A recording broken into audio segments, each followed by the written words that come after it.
Okay, it is 6:30. Welcome everybody to the county board meeting. The meeting is called to order at 6:30. Will the clerk call the roll, please? Michaels, Here. Passalacqua, Here. Paul, Here. Rodriguez,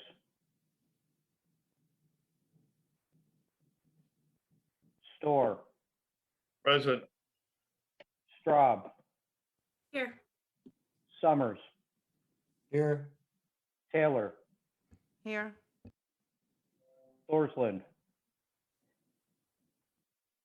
Here. Vulcan, Here. Hammonds, Here. Carter, Here.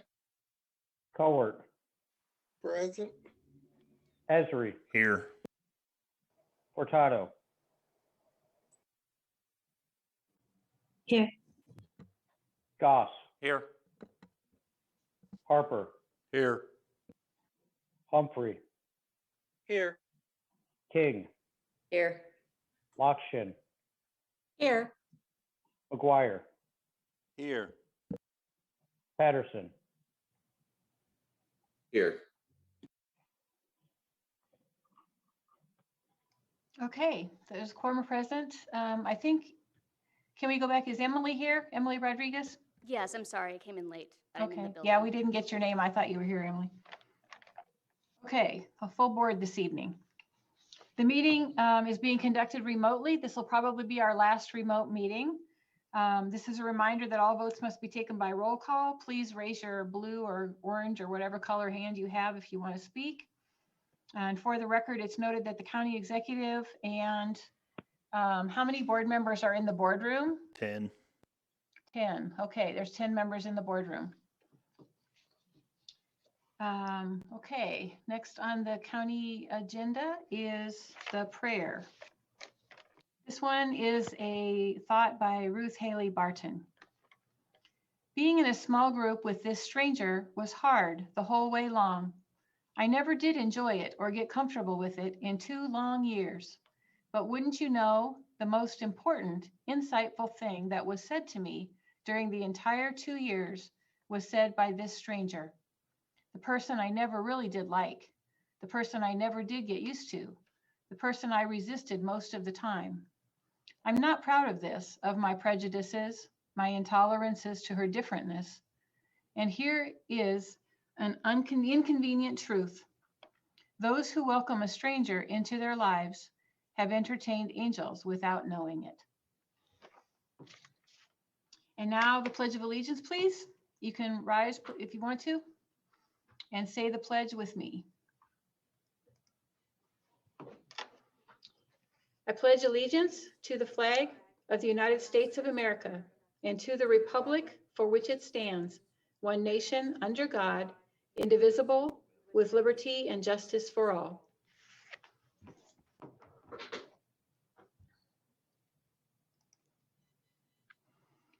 Okay, would the clerk read the notice of the meeting, please? Notice is hereby given that a regular meeting of the county board, Champaign County, Illinois, will convene on June 24th, 2021, 6:30 p.m.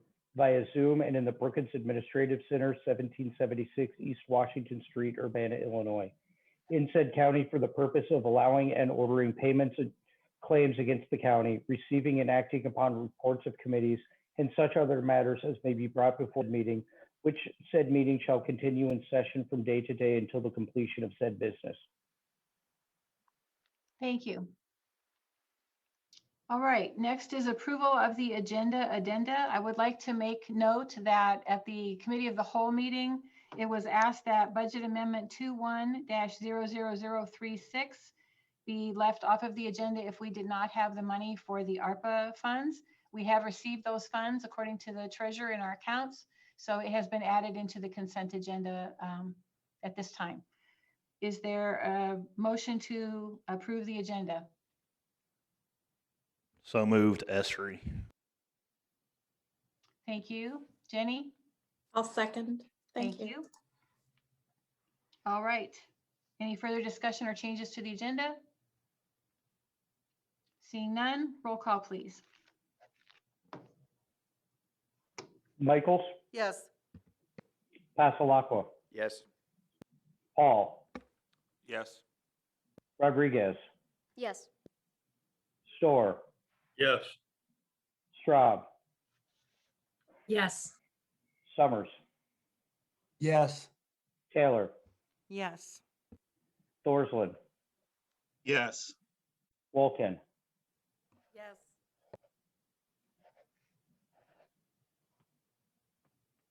Yes.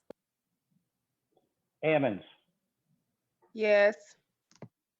Carter, Yes. Cowart, Yes. Esri, Yes. Furtado, Yes. Goss, Yes. Harper, Yes. Humphrey, Yes. King, Yes. Lockshin, Yes. McGuire, Yes. Patterson. Yes. Okay, thank you. Motion carries. Next is the date and time of our next regular meetings. Usually the county board does not have study sessions or committees in July, but this year we are going to have study session.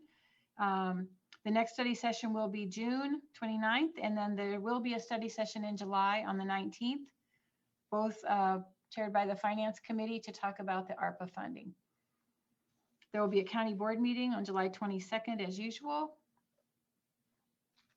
And now we move on to the public participation part of our evening. Is there any member of the public that wishes to speak this evening? If so, please raise your hand and we will.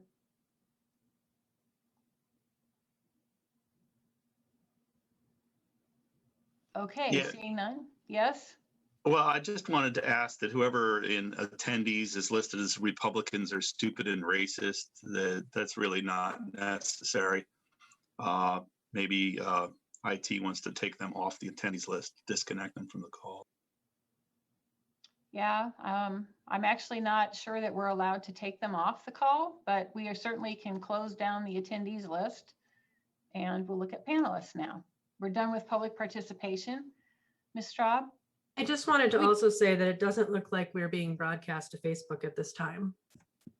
Also, Okay. those who are in the room right now would like to hear from this individual. Is that right? Which They're willing to. individual? They don't have to speak, but we want them. I feel like I'm on hot mic right now, but they don't care. I'm not sure what you're asking. I believe they wanted to give this individual an opportunity to speak. Sounds like. No, the hand wasn't raised. That's just that's the name that they put on their name. Okay, then I think the basic ask is then to not remove them. Is that correct? Yeah. Okay. I don't think that we can. Yeah, I don't think we can either. Okay, moving on. Public participation is closed. With the IT person, please check and make sure we're getting posted on Facebook, the live streaming. And we're moving on to our presentation for the evening, which will be Baker Tilly. This is the Baker Tilly firm that is hired to do our outside audit. They're here this evening to do the 2019 audit report to the board. And Michael Malat is here. Michael, you have the floor.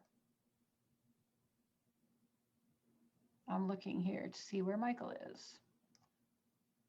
It looks like Orion is in the attendees and raising his hand.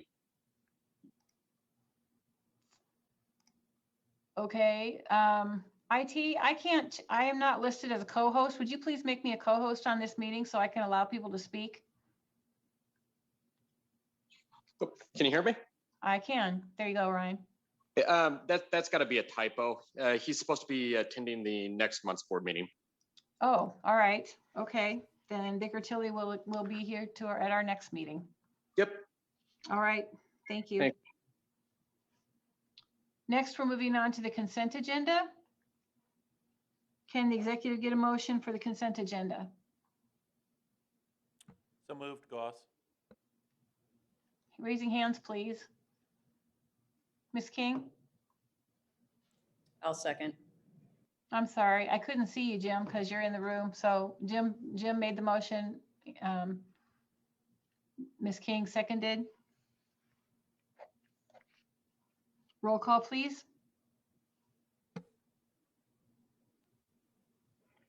Michaels, Yes. Astalaqua, Yes. Paul, Yes.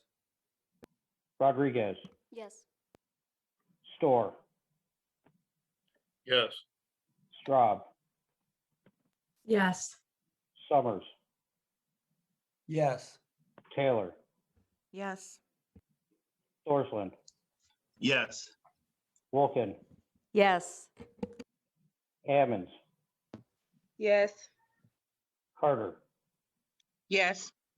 Coer,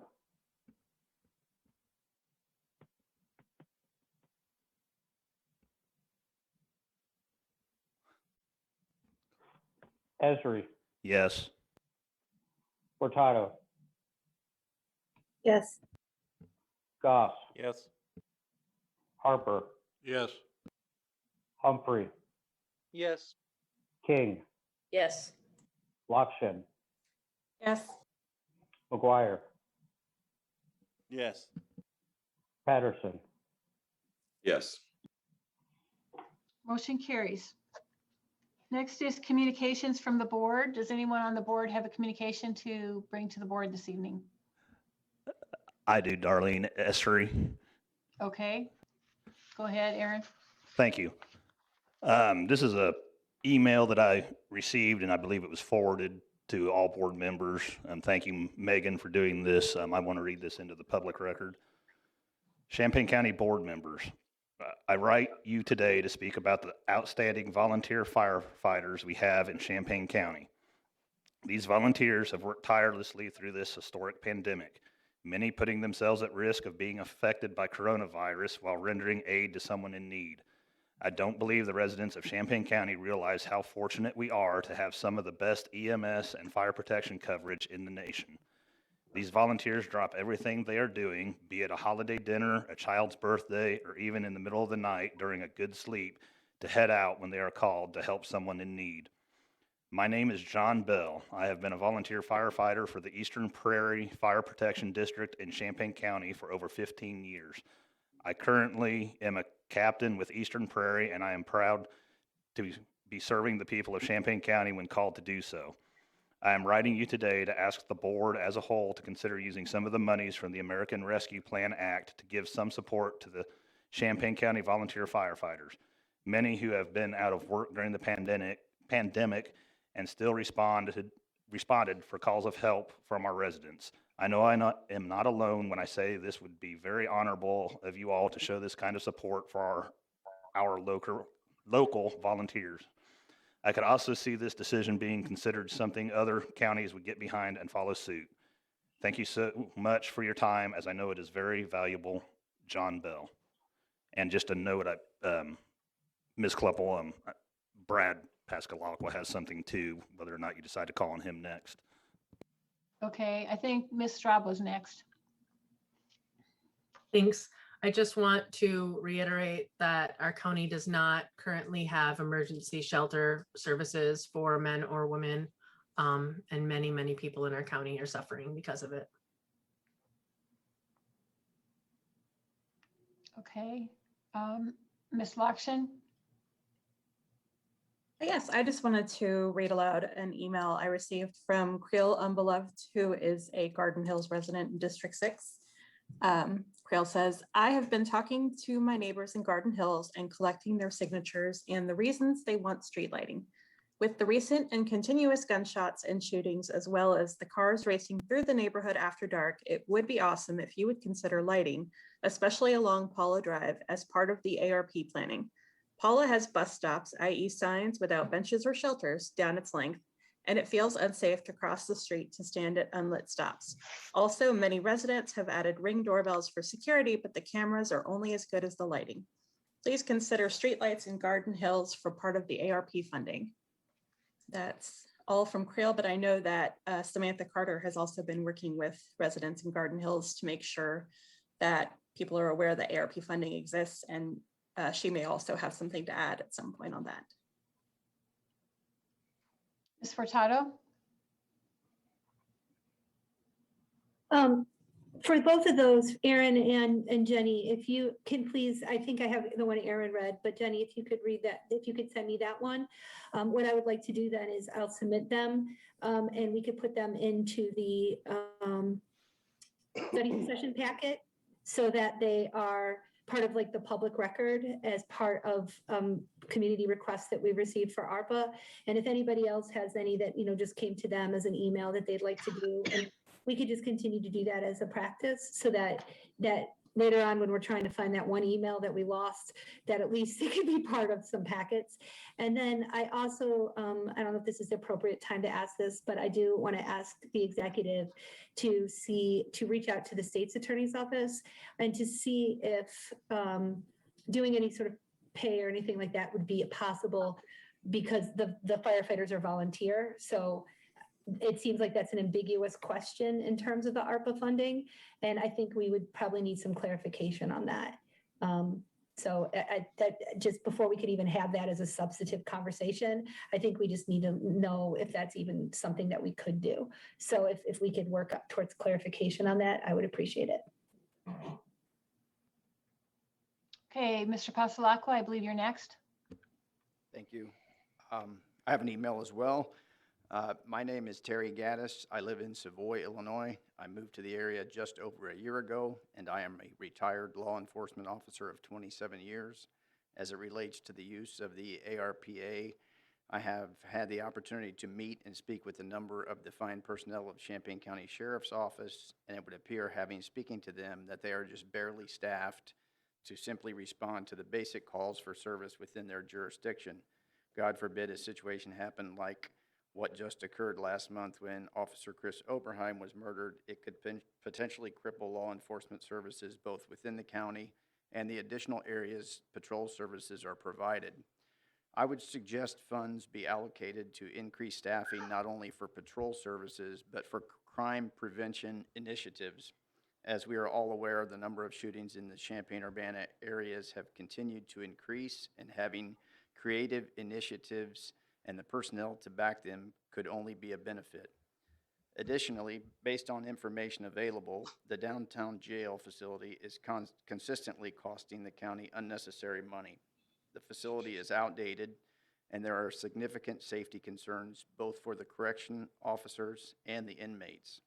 This facility should be considered to be closed and services combined at the other facility until a better facility could be built, which would then continue to put the sheriff's office and Champaign County ahead of the others with a state-of-the-art facility. And Ms. Furtado, I would be happy to forward that to you as well. Okay, Ms. Cowart, did you want to say something? Yes, I also got a letter from John Bell, and it reads, I am captain at the Eastern Fire Protection District, which is located at 424 Wilbert Avenue, Champaign, Illinois. I have over 15 years volunteering for the residents of Eastern Perry Fire District and care deeply about seeing the residents of the district as well as the resident of the whole county being properly protected. This started with each district in the county having strong and qualified group of trustees making sure that each district is run in the most physically responsible way. Over the years, finding volunteers has become somewhat of a challenge. This including firefighters as well as trustees. Typically, the Eastern Perry Fire Protection District has 3 trustees approved by the county board to oversee the running of the department. For the last year, the district has been short of 1 trustee. Finding a qualified candidate to fill the spot has been a challenge, and I have 1 person interested in the position over a year's time. We have been told the county rule says that a candidate must reside in the fire district that they will serve in. Unfortunately, this candidate lives outside of the fire district, which means the candidate was denied to become a trustee, this is where we need your help. I am hoping we can find some support from yourself and the rest of the county board to make changes in the qualification and appointment of trustees to the fire district.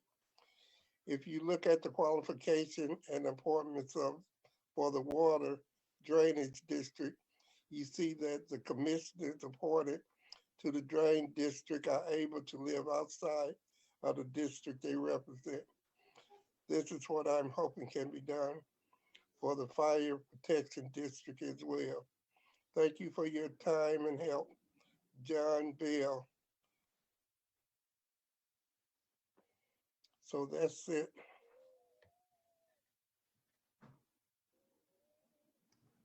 Thank you, Ms. Cowart. Next is Ms. Carter. Thank you and good evening. I just wanted to share some information with the county board members that on Monday, we met with Champaign Council member Alicia Beck and Davion Williams concerning the ARP funds and concerning Garden Hills. With the lighting situation, they're going to have a study session in August. Our plan is to have our study session in September to discuss details as far as what will be Plan A moving forward to address those issues. Thank you. Mr. Thorsland? Thank you, Darlene. As we talk about ARP funds and places like Garden Hills and Wilbur Heights, I want to remind us that one of the things very specifically called out is water management. Today is a fine example of poor water management. If you had taken any time during the downpour to try to navigate around, you would see the places that typically have the most trouble with water are often also the lower income neighborhoods. This is a problem. This is, I think, in some fashion, a bit of discrimination, but more importantly, we can't expect people to want to take pride in their neighborhood to improve their houses and their property when they're continually being flooded out. It saves everyone in the long run more money to invest in the infrastructure now. And I know that we're going to focus on this specifically, and I hope that anybody who's listening who is affected by water issues is able to come to the meetings and participate in those discussions. Okay, anything else from the board? Okay, seeing none, we're going to move on to approval of the minutes. Can I get an omnibus motion to approve the minutes for May 20th, 2021, the regular meeting, and May 28th, 2021, the special meeting? Mr. Thorsland? And So moved. Michael's second. Thank you, Ms. Michaels. Okay, any discussion? Seeing none, would the clerk call the roll, please? Michaels, Yes. Passalacqua, Yes. Paul, Yes. Rodriguez, Yes. Storr, Yes. Straub, Yes. Summers, Yes. Taylor, Yes. Thorsland, Yes. Wolken, Yes. Ammons, Yes. Carter, Yes. Cowart, Yes. Esri, Yes. Furtado, Yes. Goss, Yes. Harper, Yes. Humphrey, Yes. King, Yes. Lockshin, Yes. McGuire, Yes. Patterson, Yes. Okay, motion carries. Next, going to do standing committees, the summary of action taken June 8th, 2021 in the environment and land use, summary of action taken June 10th, 2021 are both placed on file. And then the summary of action for June 15th, 2021 at the Committee of the Whole is accepted and placed on file. And we do have one item coming forward from the Finance Committee. I want you all to know also the auditor is here tonight if there are questions.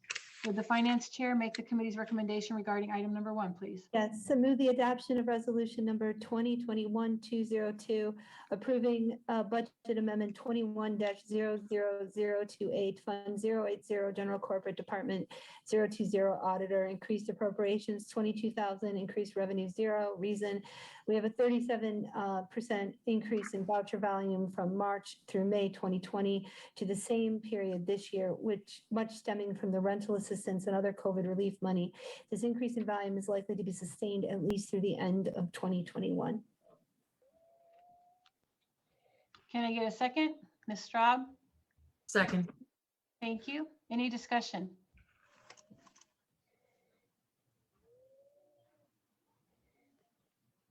Okay, seeing none. Will the clerk call the roll, please? Michaels, Yes. Passalacqua, Yes. Paul, Yes. Rodriguez, Yes. Store, Yes. Straub, Yes. Summers, Yes. Taylor, Yes. Dorsland, Yes. Wolken, Yes. Hammonds, Yes. Carter, Yes. Cowart, yes, Esri, Yes. Furtado, Yes. Goss, Yes. Harper, No. Humphrey, Yes. King, Yes. Lakshin, Yes. McGuire, No. Patterson, Yes.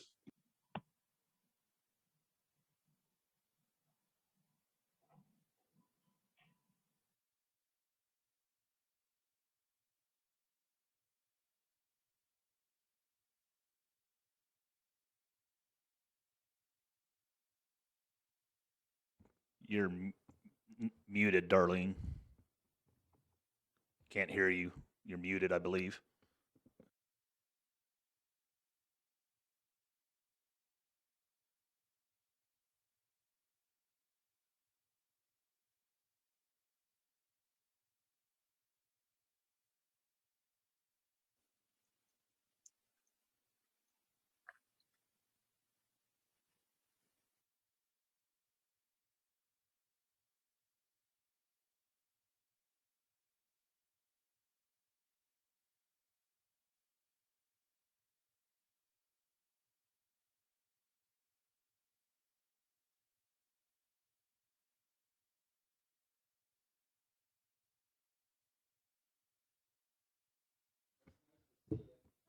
Welcome to the Shields Carter room.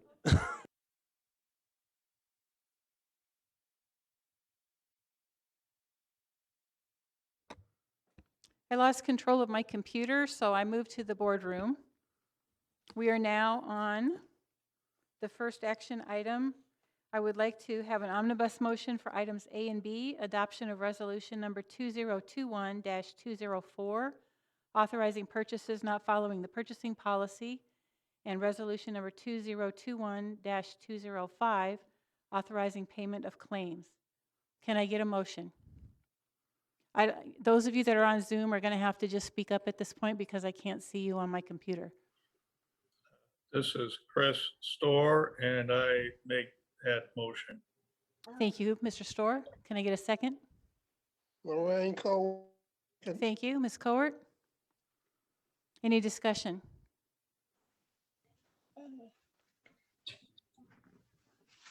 Okay, can the clerk call the roll, please? Michaels, Yes. Passalacqua, Yes. Paul, Yes. Rodriguez, Yes.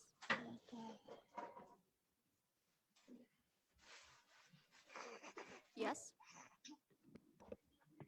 Store, Yes. Straub,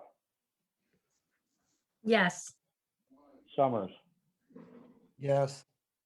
Taylor, Yes.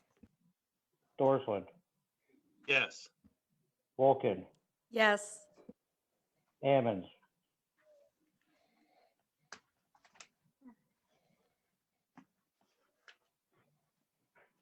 Carter,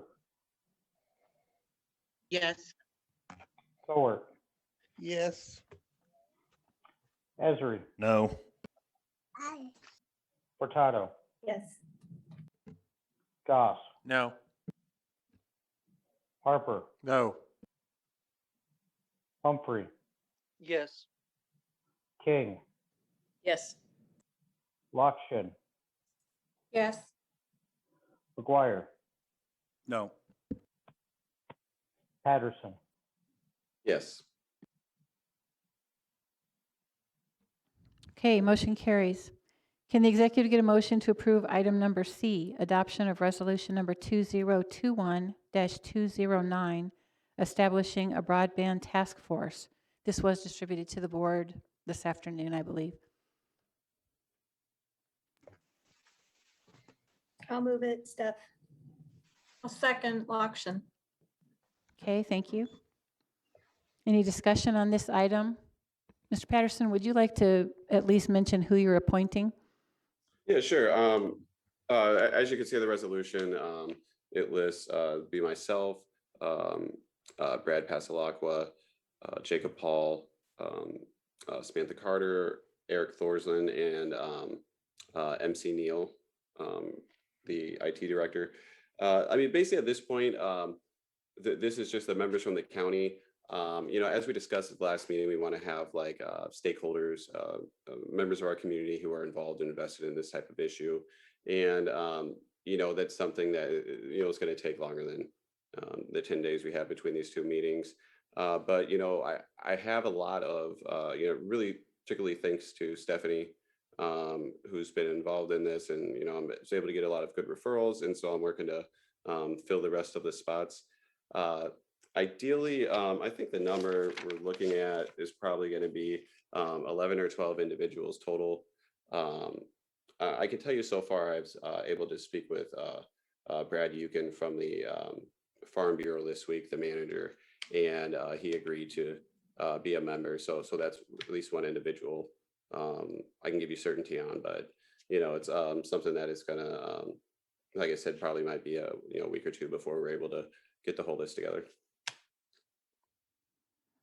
Okay, any further discussion? Mr. Harper? In following up on what Kyle said, and I apologize, Kyle, I finally had 2 superintendents call me back today, and I'm waiting for 2 more to call me. They'd be glad to set in anything as far as the educational side for the local school districts. Be glad to sit in and help out what they could. So that's all I got to add. Okay, Thanks, thank Sam. you. Anything else? Okay, seeing none, we can have a roll call, please. Michaels, Yes. Pastelacqua, Yes. Paul, Yes. Rodriguez, Yes. Storr, Yes. Straub, Yes. Summers, Yes. Taylor, Yes. Thorsland, Yes. Wolken, Yes. Ammons,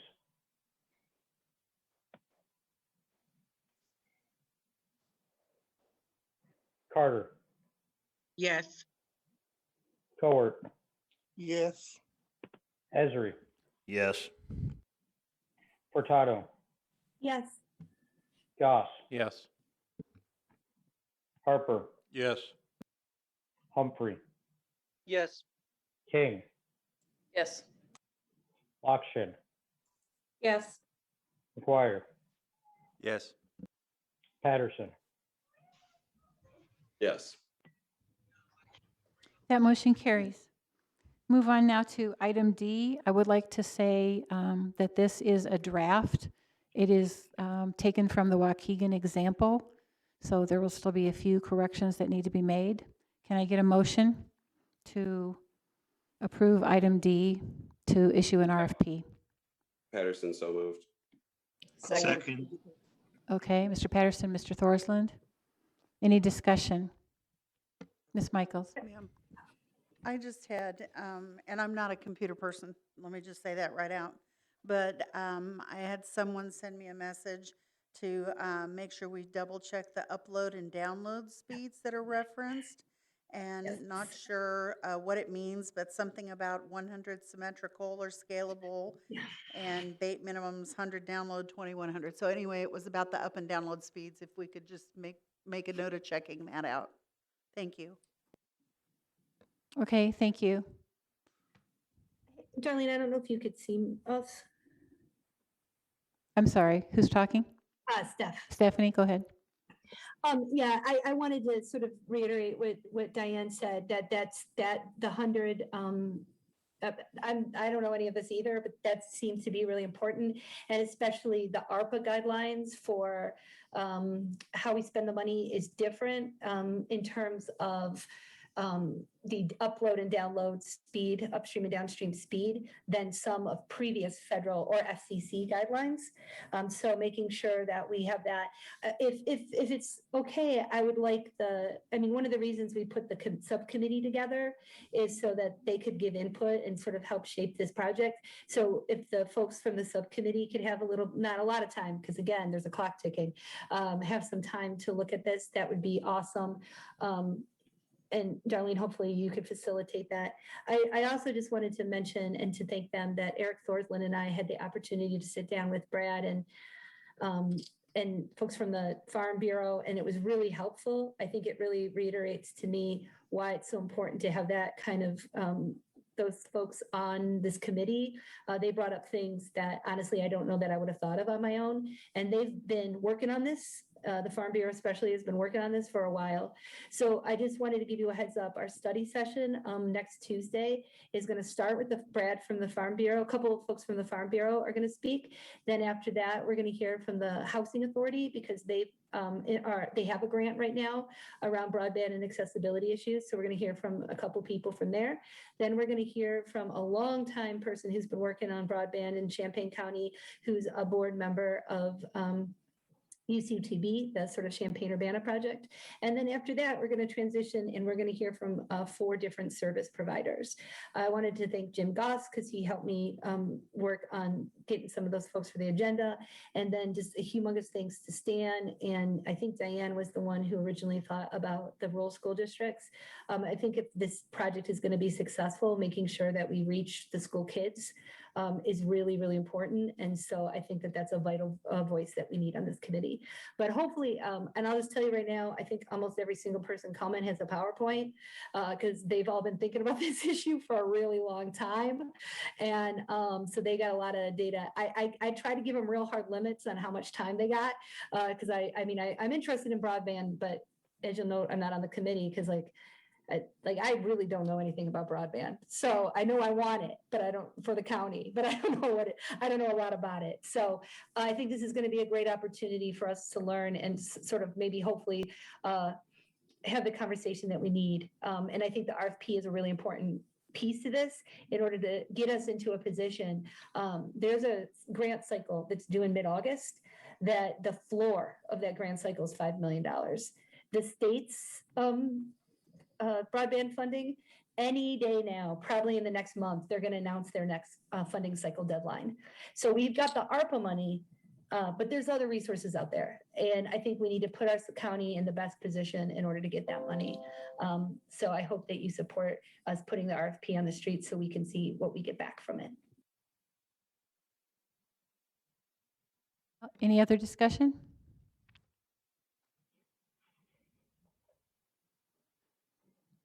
Okay, then would the clerk call the roll, please?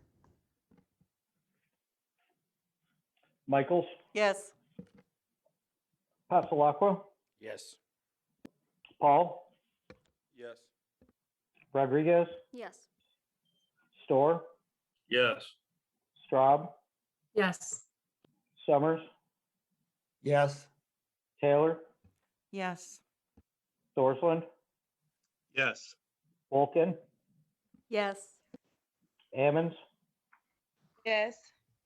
Carter, Yes. Cowart, Yes. Esri, Yes. Furtado, Yes. Goss, Yes. Harper, Yes. Humphrey, Yes. King, Yes. Lakshin, Yes. McGuire, Yes. Patterson, Yes. That motion carries. Thank you. Can the executive get a motion for item E, requesting approval to release an RFP for a full body scanner? And I think the sheriff might be here. Yes, he is. Mr. Esri. So moved. Thank you. Mr. Esri, any second? Summers Ms. Carter, I see your hand raised, Ms. Carter. Yes. Carter, second. Okay, thank you. Any discussion on this item or questions for the sheriff? Mr. Storr. Thank you. Sheriff Herman, I wonder, does the amount of money that we're getting include training and maintenance? So I would, talking to a couple other sheriffs, I would say that we're looking at $150,000 to $175,000 for this, which would be all inclusive. That would include pretty much at least a 1 or 2 year maintenance plan, which is pretty typical. That would include the training. That would include train the trainer for us, and any of the equipment we need to get the project going. So it's hard to tell right now without issuing an RFP. What the price is really going to come down to. However, what I have found in my research, and there's about 10 counties, the closest ones to us are Sangamon and Macon, who have full body scanners over the last couple of years. They've implemented them, and they have paid between $150,000 to $175,000, being all inclusive for what they need to get it up and going. You, just out of curiosity, I imagine this will probably be a digital image that's made. What is done with the scans after examination? Is there a plan for that?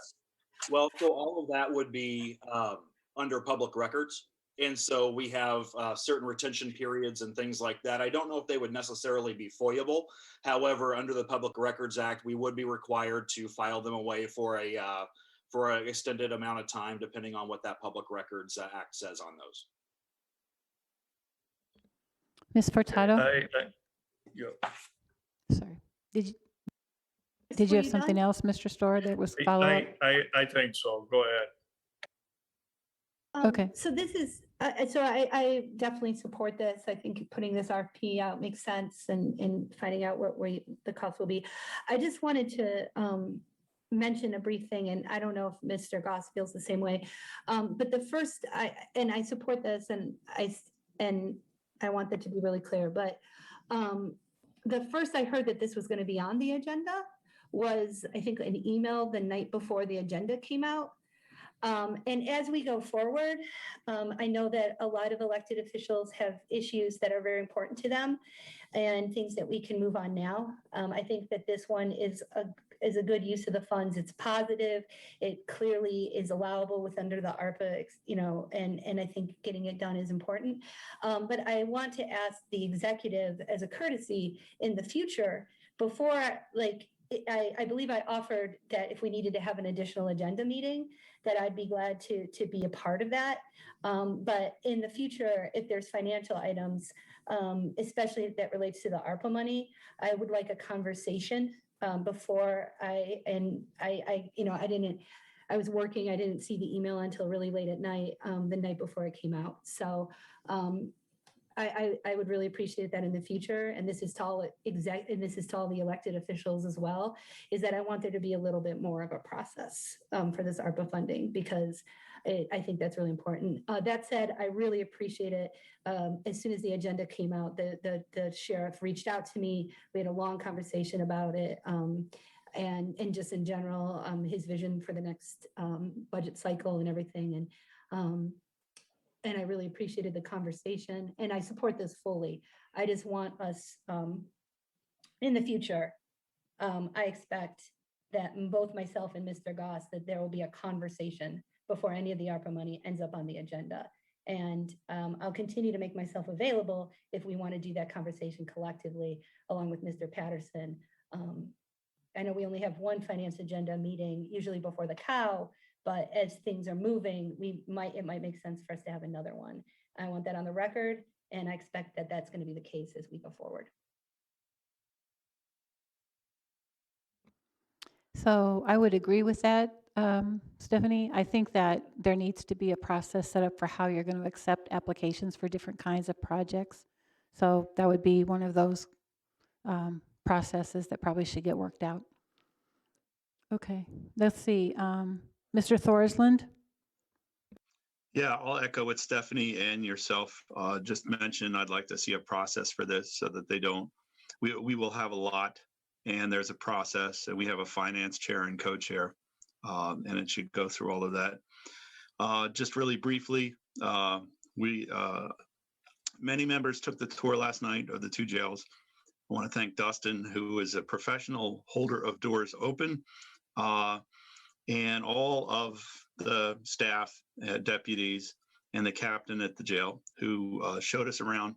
One of the questions I warned him that we were going to ask is if you've been on the jail tour and you've seen the booking area and you've seen the space constraints, should you wind up with a whole body scanner, have you thought about where it will go, how you will position it in the booking area?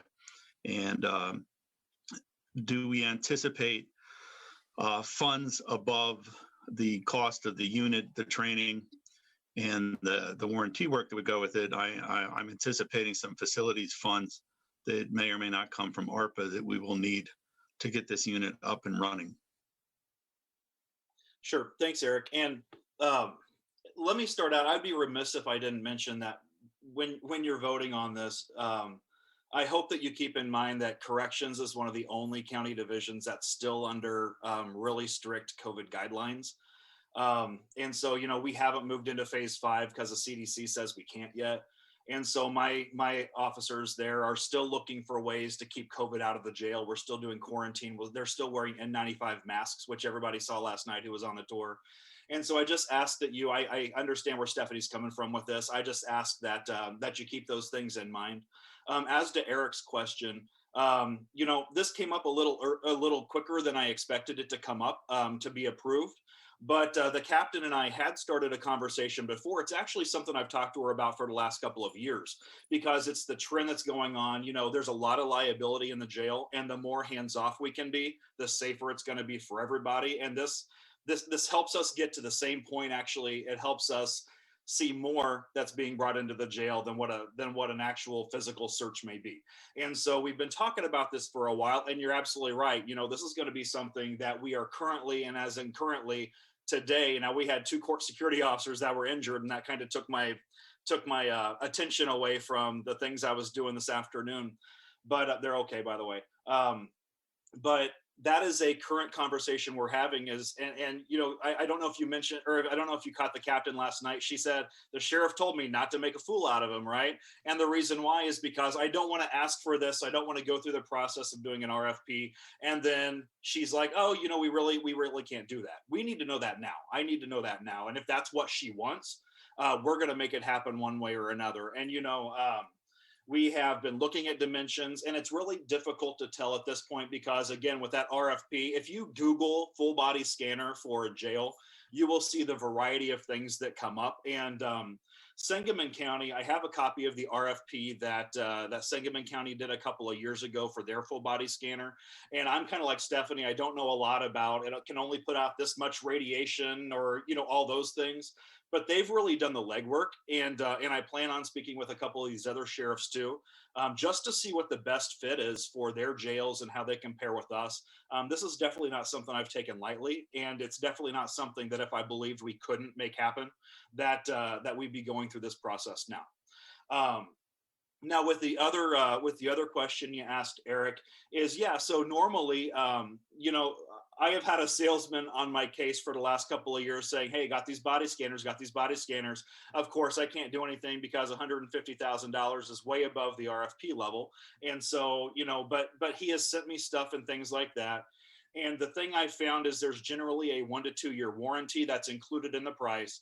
And then after that, in our X-ray machine at the county courthouse is very similar. Then after that, you have the option to buy the maintenance. And I would absolutely recommend if we're spending $150,000, $175,000, we're going to spend $10,000 a year after that on the maintenance.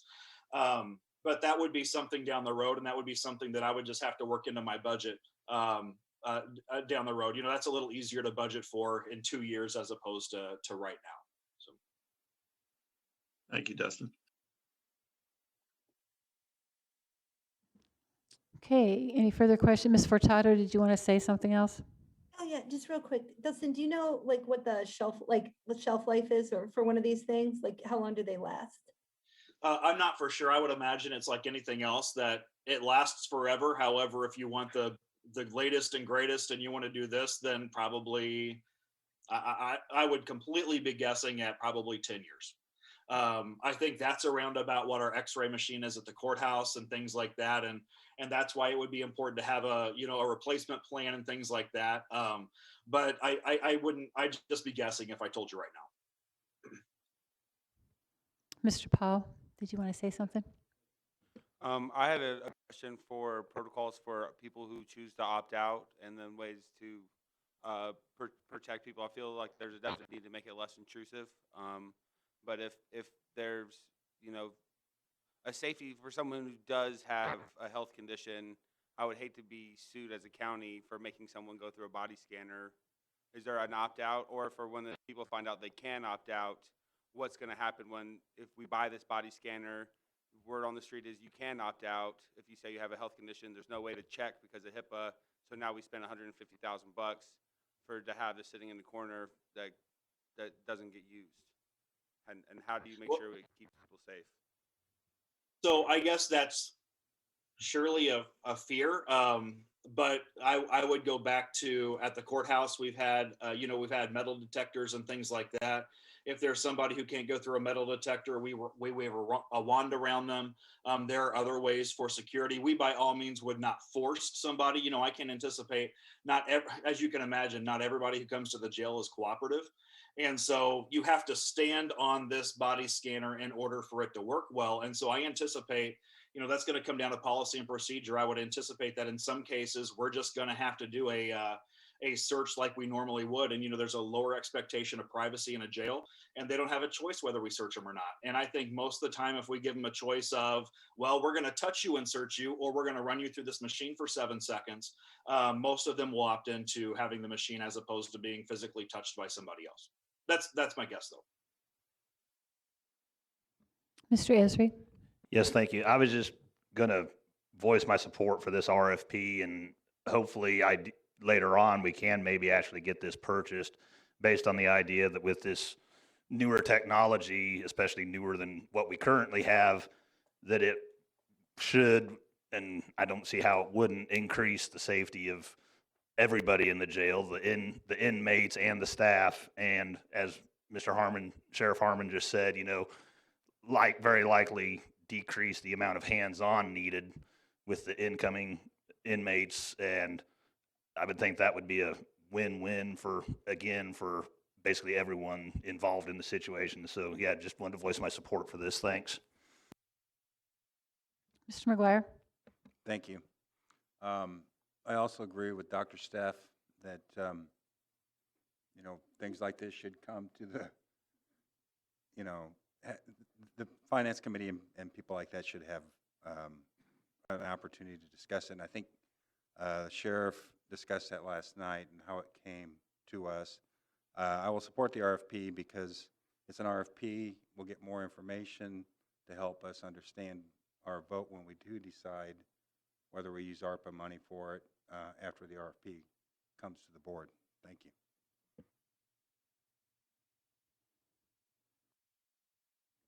Okay, any further discussion?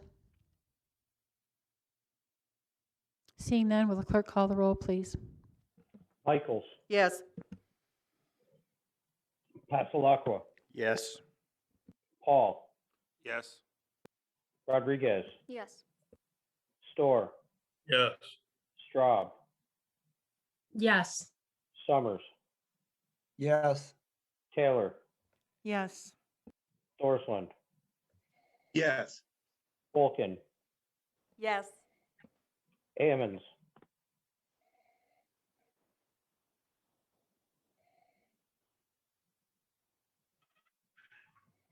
Carter, Yes. Sorry, yes, if you called me, my internet froze. Cowart, Yes.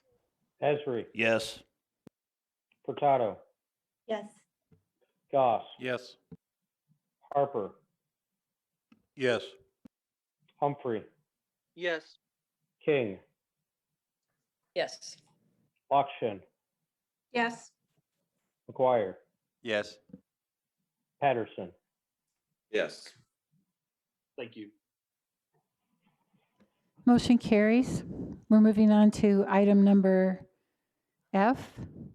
Can I get a motion for adoption of Resolution 2021-206, approving budget amendment 21-00037, Fund 180, General Corporate, Department 021, Board of Review, increased appropriations, 26,096, increased revenue, 0. Reason, Board of Review Chair compensation for additional work for July 1st, 21 through December 31st, 21. See attached memo. Mr. Goss, So moved. thank you. Can I get a second? Mr. Esri, Second. thank you. Discussion on this item. Mr. Storr, Thank you. I did a little bit of arithmetic and I calculated that the amount of a full-time salary for this position would be $58,539.05. And that that the premium would be $11,460.95, which is actually quite a substantial amount above, above the pay for that position, and all for a 6-month period, which is pretty darn generous. I wondered how did you folks come to the amount of $70,000 and kind of an even dollar amount? that is the amount that the current board chair requested in order to stay in her job. And I will say that for comparison, the supervisor of assessments makes $82,000 plus a year.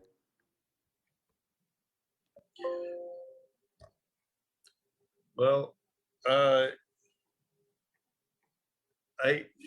there's a lot of folks in county government, city government, and all manner of employment who are asked to take on extra work, and sometimes they're given extra pay either for overtime or for, in this case, moving a part-time position to full-time if that's the amount of hours that person would be working.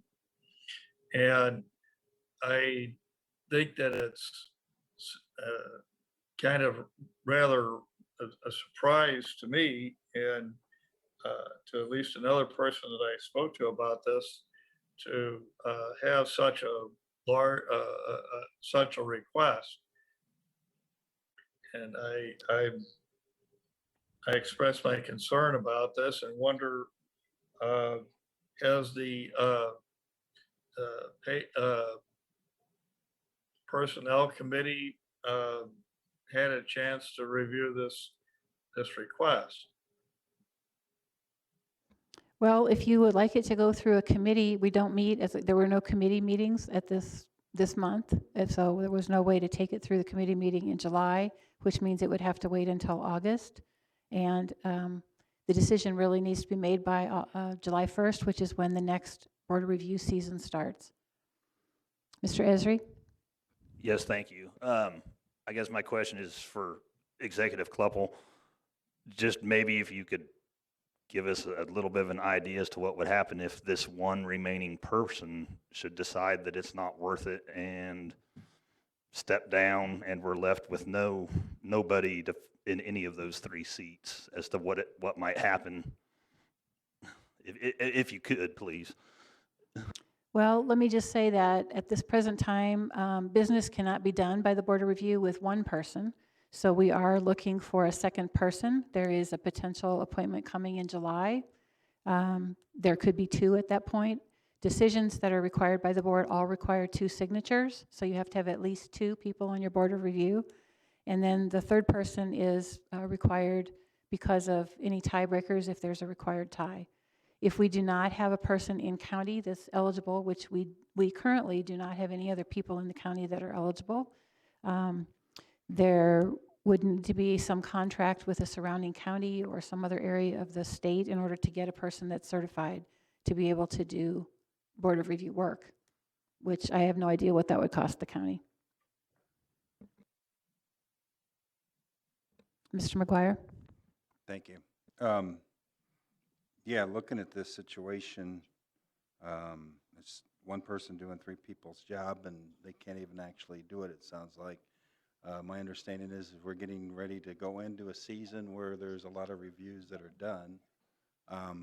My question goes back to the appointments that you requested over the last several months of people that would have, or were on this committee, and obviously they've resigned, and why that is, and what responsibility the county board has for that issue.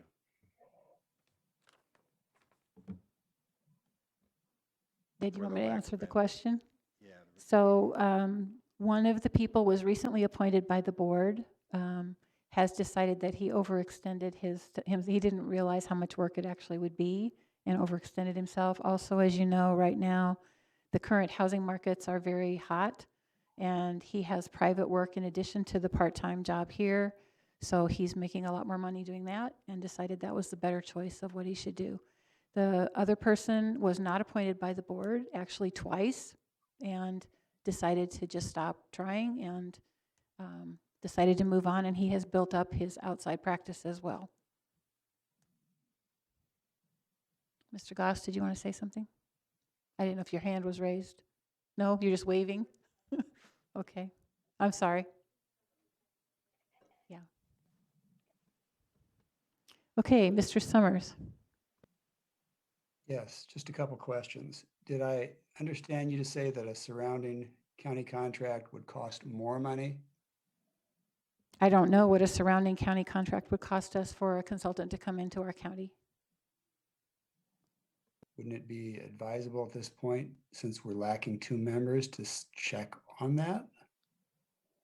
We have begun that investigation. I have a list of the people in the state that are licensed to do that. Just haven't called them yet. Have you formally requested an exam for Board of Review for Champaign County?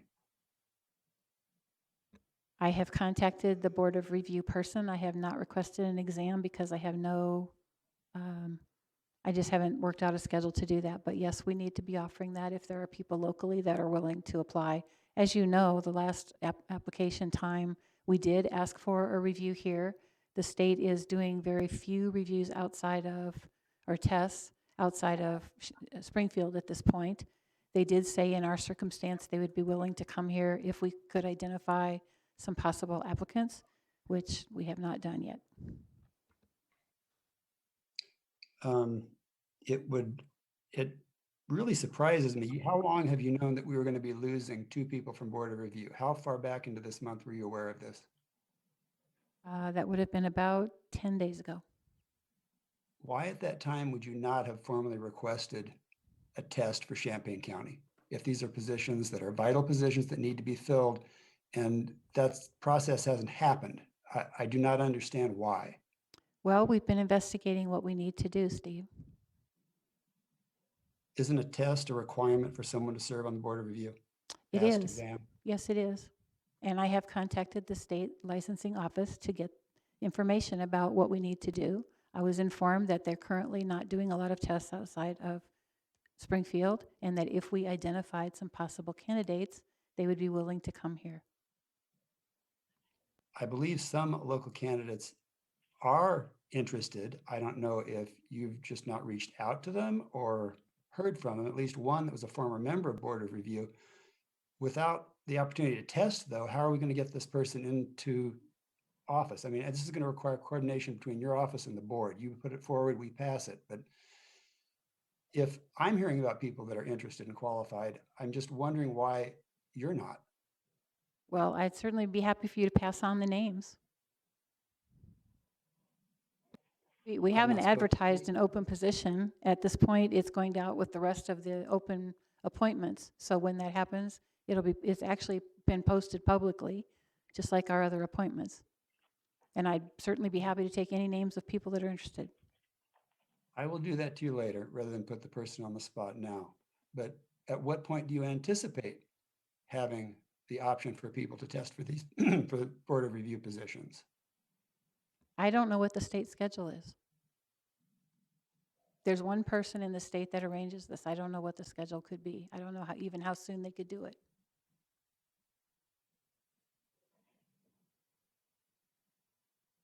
I am in contact with her. That's all I can say. Ms. Furtado, did you have something to say? Yeah, I kind of want to echo Chris's point. I want there to be a functional Board of Review. But I also, I mean, just doing the math on this is over 100% raise. And that's pretty steep. The other thing is, I guess I kind of don't understand, if we have two people that are stepping off and we know we're not going to appoint somebody the next day, there's no cow in July, right? So I guess the earliest that we can appoint somebody is at the full board. If the salary that you say that they make is correct, a month with two people that don't make that salary is $7,317. So do we really need to appropriate $26,000? Do you know what I'm saying? Like, is that the dollar amount that they asked for? Because the staffing line from this budget should still have money. If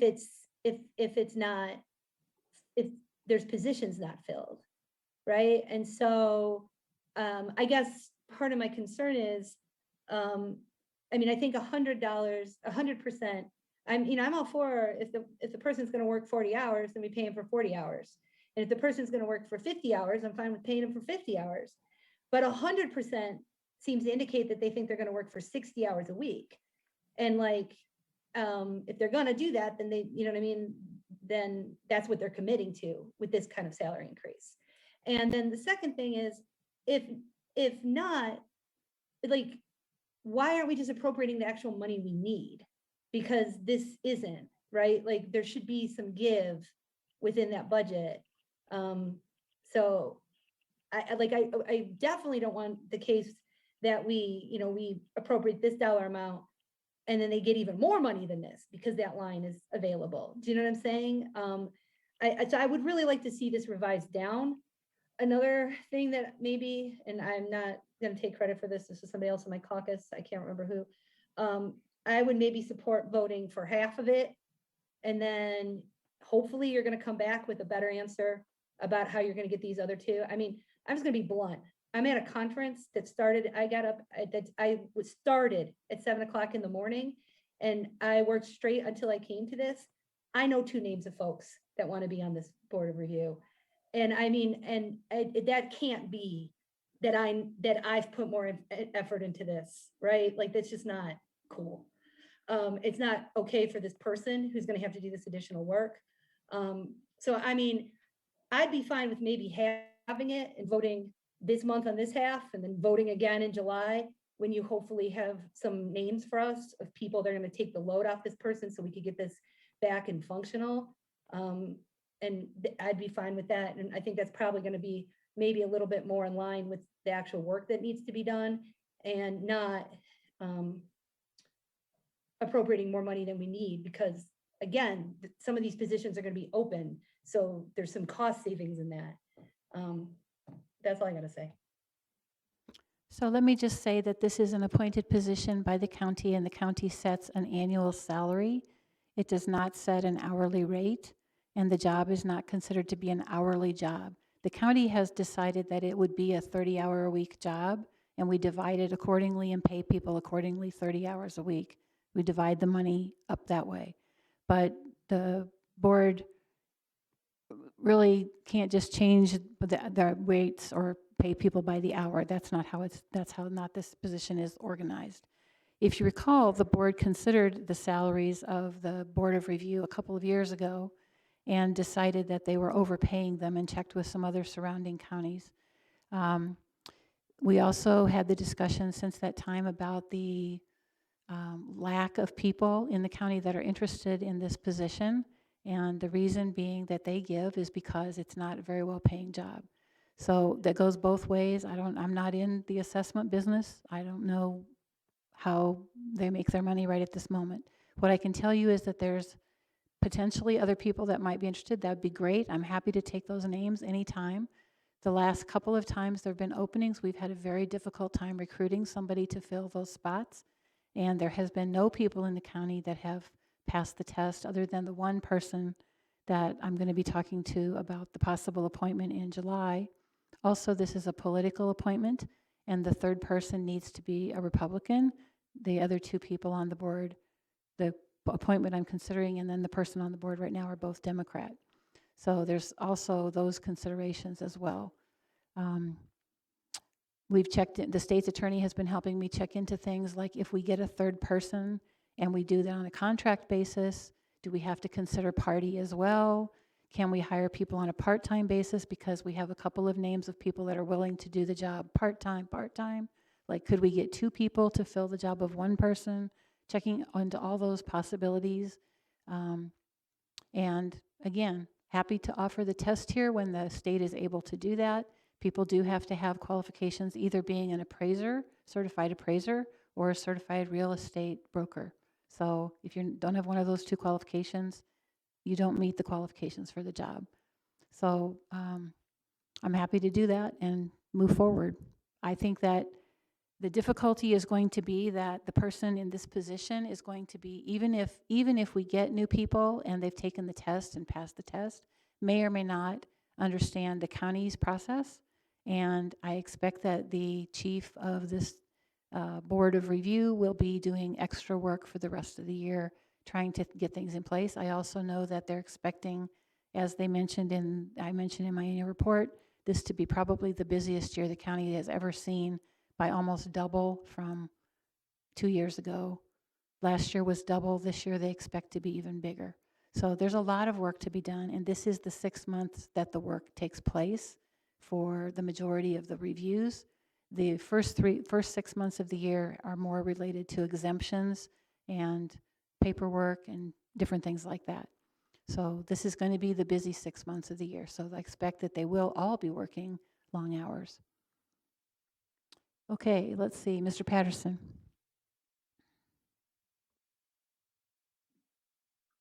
Thanks. I mean, I guess I just want to acknowledge that, I mean, this is a really tough situation we're in. As you said, right now, the Board of Review can't make official decisions because there's only one person. We could possibly wind up where there are no people in there, or where there are two brand new people and somebody not give them guidance. And also, if she does stick around, Ms. Patton's going to have a situation where, she is carrying this weight or has two new members with her that she essentially is going to have to kind of train, and would definitely be carrying more of the load. And I'm sympathetic of that. I do think the main focus here should be focusing on recruiting candidates and, getting the appointments filled. Um, it's a really daunting workload, but I do think that, I mean, there are many county employees that can relate to similar scenarios. Um, we had a clerk's office that had to run an election within the first, 6 months of being in office, and over that period had more turnovers than staff members.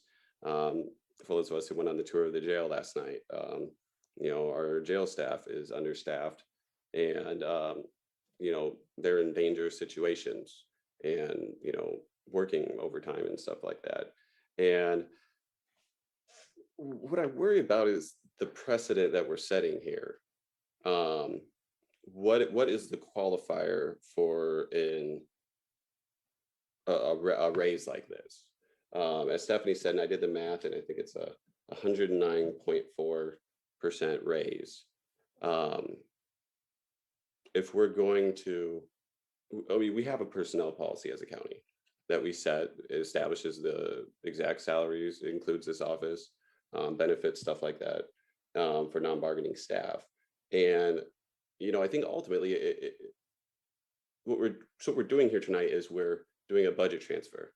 There's no policy, resolution, or ordinance that's tied to this that establishes, the justification for this, or to show that this is going to, we're suspending the rules of the personnel policy or anything like that. And I just, that big of an increase, I mean, I just can't, it doesn't seem fair to other workers. And it's just, that percentage is, huge. And so, I mean, if there's a possible, compromise that could bring that total down more, I'd be open to. I certainly prefer a scenario where, an increased rate exists while there are vacancies in the other seats. But like, I really have to say, like the precedent we're setting is, a big one. This is a big increase in pay. And, I think we should be really cautious before rushing into situations like this. Mr. McGuire. Thank you. I understand the issues with the amount of pay. I guess I would agree. I guess we don't always understand the unintended consequences of our no votes, the no votes that put us in this position because some of the people left because they weren't reappointed by this board. So now we're in this situation.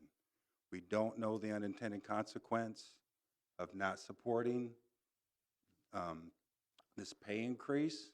It could be that we have no one, as some other people have reported, to do the reviews, and be months before we can find people to do the work, because obviously the work is overwhelming and not necessarily worth the pay because of the situation we're in. So while we don't know yet what the outcomes will be, the wrong vote could make it much worse. Ms. Furtado.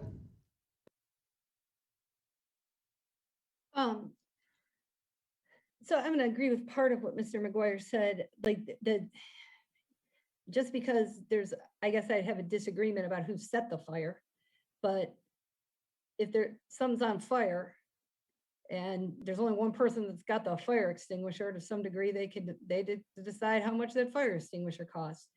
The fact that this has been going on for 2 years, and we got to this situation, is very frustrating. The other thing is, I wanted to mention this before. I got a heads up from the executive that she thought there was at least going to be one resignation, and that we might have to put some more resources to this office and to keep it functional. But again, first time I read it was in the packet. 100% increase for a job. Didn't even get a call. And I'm sorry, like, if I'm going to be finance chairs, I'm going to get a call. I'm kind of done with this. Like, I never, no conversation, not even like to try to sell me on it from the executive. 100% increase, nothing. And it's not going to be like this.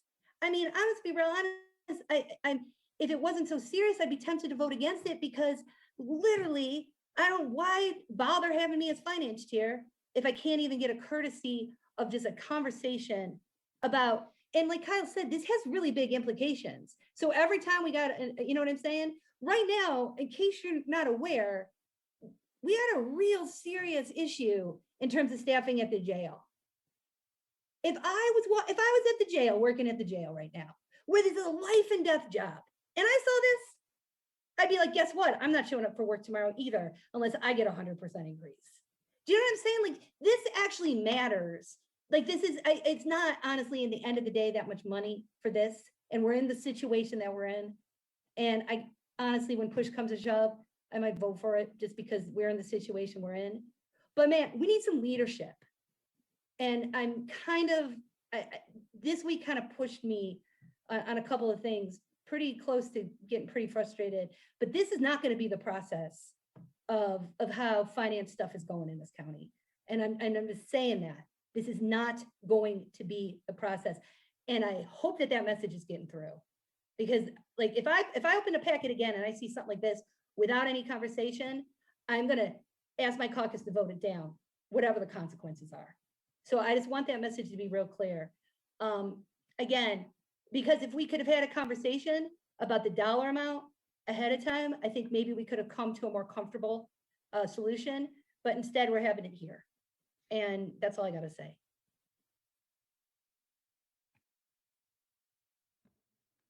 Mr. Summers? Is your Follow-up hand still question, up? just to make sure that I understood you, Executive Kleppel. What I heard you say with regard to appointments seemed to indicate that we were basically at the mercy of the state in terms of when when the exams for Board of Review would be offered. Is that accurate? I'm saying that the state offers the test and they do it on request of the counties if they're able to come to the county.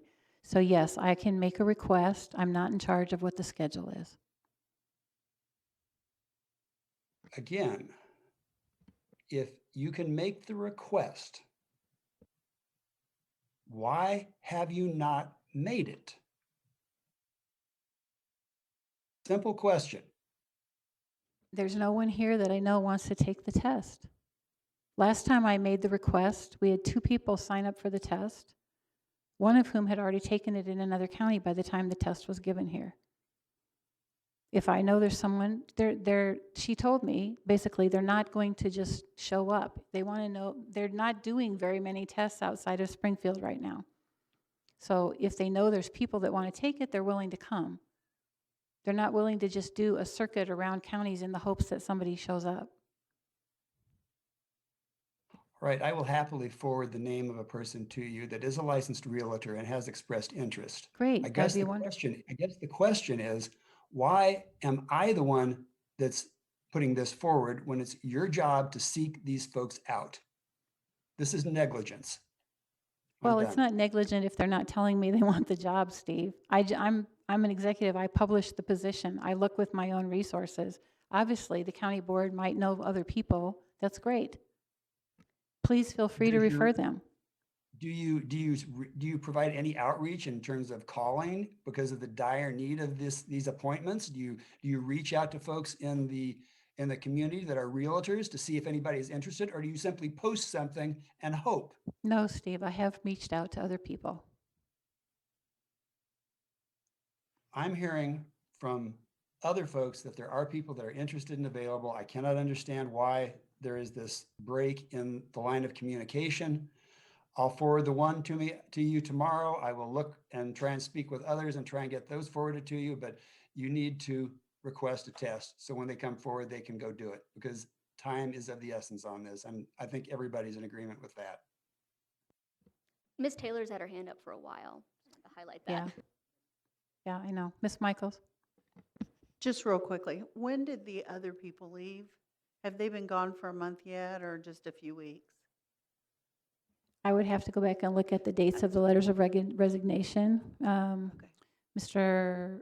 Saylor gave me his resignation, I believe it was about 3 weeks ago. And I, at that time, identified another person that I was planning to appoint in his stead. And then Mr. Rector gave me his his resignation the day before I left on vacation, which was about 9 days ago.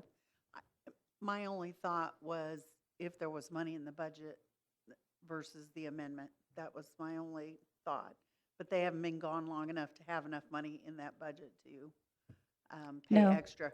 I got it. Now, they could be, depending on how long it takes to fill the positions, it's possible that they would. The issue at this point is the budget amendment is being asked for because we want to be sure and cover it.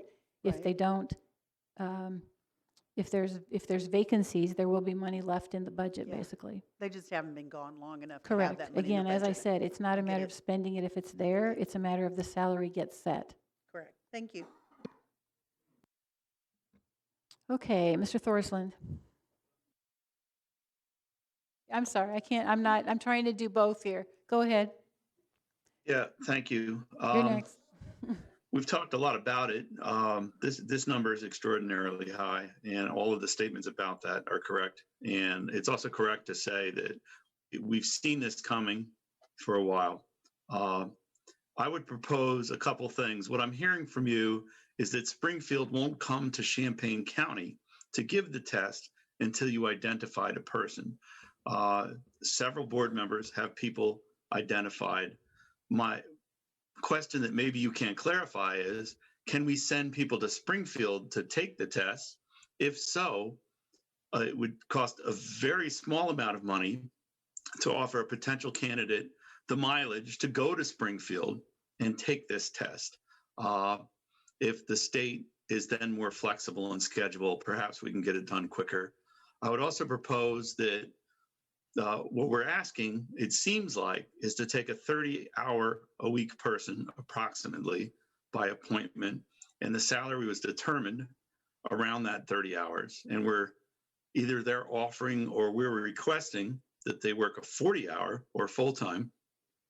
Well, then we have a formula for what the approximate hourly rate is, and we pay them that extra and maybe a small percentage over that for taking the trouble to switch from what they thought was part-time to full-time until another position is filled. So maybe some quick math has been done. I heard a number of $7,000. That seems reasonable. Again, that's a 25% raise, I think, or something along those lines. Math is not my big thing on the fly, but as someone who hasn't, a lot of people haven't gotten any raise in a while. 25% raise is a big raise, even if you're working more. These are people that have other source of income. This is a very well compensated part-time job. We've debated that to death. So I wouldn't be supportive of this number at all. I would be supportive if we change the amount and put some conditions on how it was spelled out. And I would strongly suggest you find out when you have names of some candidates, if we can simply send them to Springfield and pay for the gas so they can take the test as soon as possible, or make that appointment for Springfield to come here. Thank you. It is possible for people to take the test in any part of the state that's where it's being offered. So I certainly can check into that as well. And again, the Springfield office has not been offering a lot of tests this past year either. They're probably starting to open up again. Ms. Taylor, it is your turn. Thank you for waiting. Thank you. I just want to clarify. Earlier, you said that the person who is the chief or whatever it's called, the chair of the Board of Review, she's not able to actually do any of the Board of Review work without another person? She can do the work, but it requires 2 signatures to sign off on the final decision. So it's kind of moot that she does the work. Well, somebody has to do all the preparation, the reviews, get what's required, et cetera. And then it just sits in the office and waits for us to hire somebody else. Pardon? And then it just sits on her desk until we can get another person My in there to understanding sign is off? that nothing can be signed without 2 signatures for an actual review and appeal. So essentially, we're giving 108 or 109 or whatever percent raise to somebody who actually can't complete the work. And it's not her fault. Don't get me wrong, I'm totally sympathetic here. But she actually can't finish any of it and get it out the door. She cannot do it by herself, no. Thank you.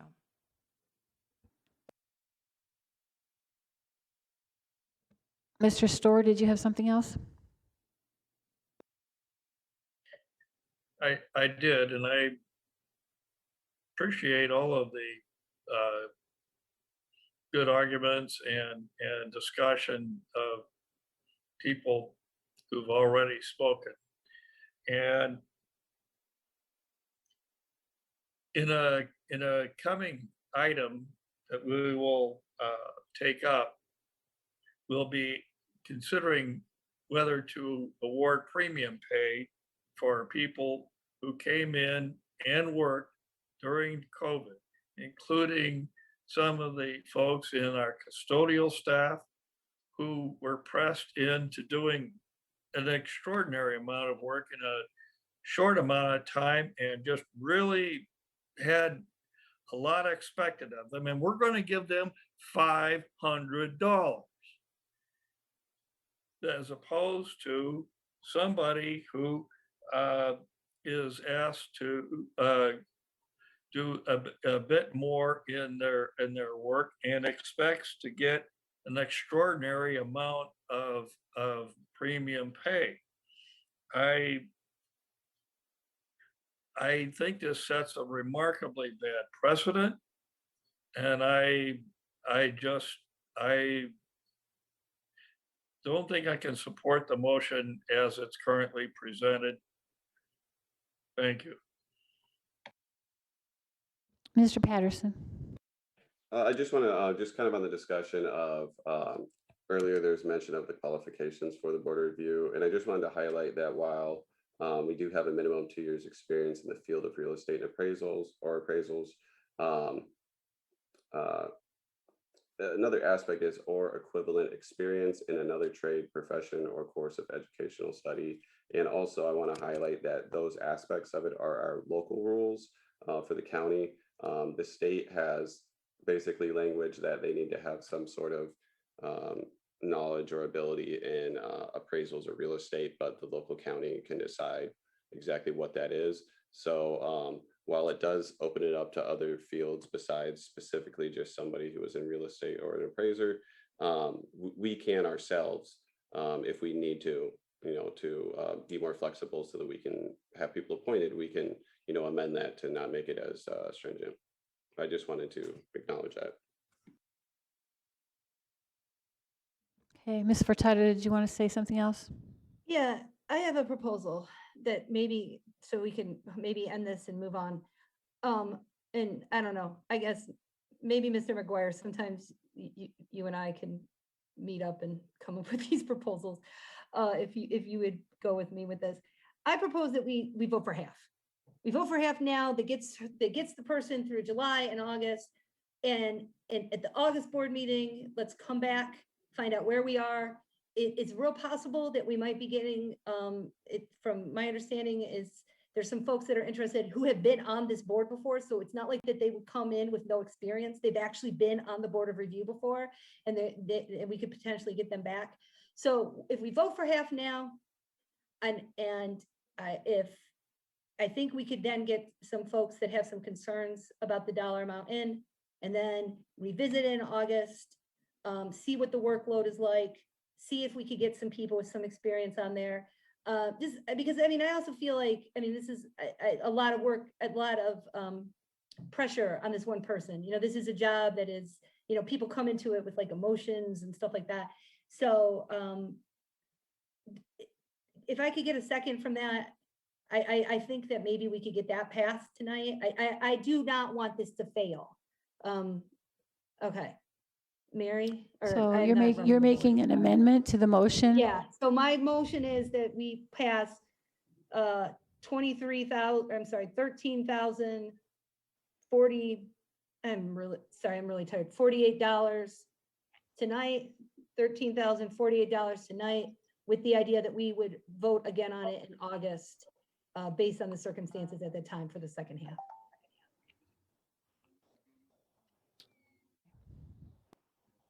Can I get a second on that motion?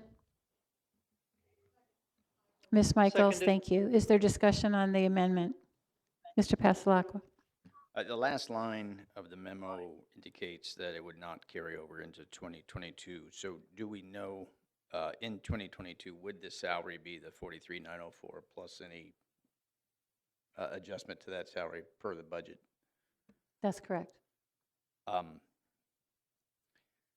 I think it's important to give as much as we can to preserve the position. And so I would agree with the motion on the floor. So the amendment is to actually change the motion, which is The the amendment, half. I'm sorry. I agree with- Okay. Yes. Okay, so what you're proposing is that we do half tonight and that we come back in August to see about the other half, depending on whether the positions are filled.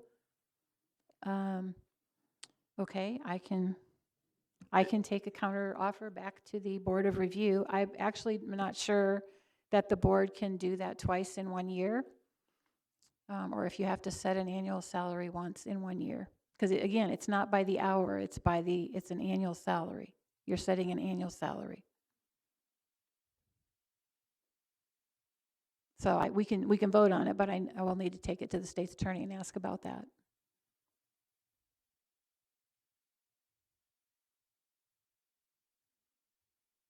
Any further discussion on the amendment? Ms. Ammons? I just want to know, so with the with the amendment, would all 13,000 be going to this lady that we're discussing? This is basically a budget amendment to agree that you will pay the chair that additional amount for the Right, remainder I of understand that. I just 2021. want to know, is this new dollar amount that we're discussing changing it to, is this new dollar amount all going to Yes. this one person? Yes. Okay, thank you. Mr. Storr, did you have one more thing? Yes, thank you. I point out that this is still a very generous increase over the proportional amount, which would be $7,317.38. So this is a very generous premium.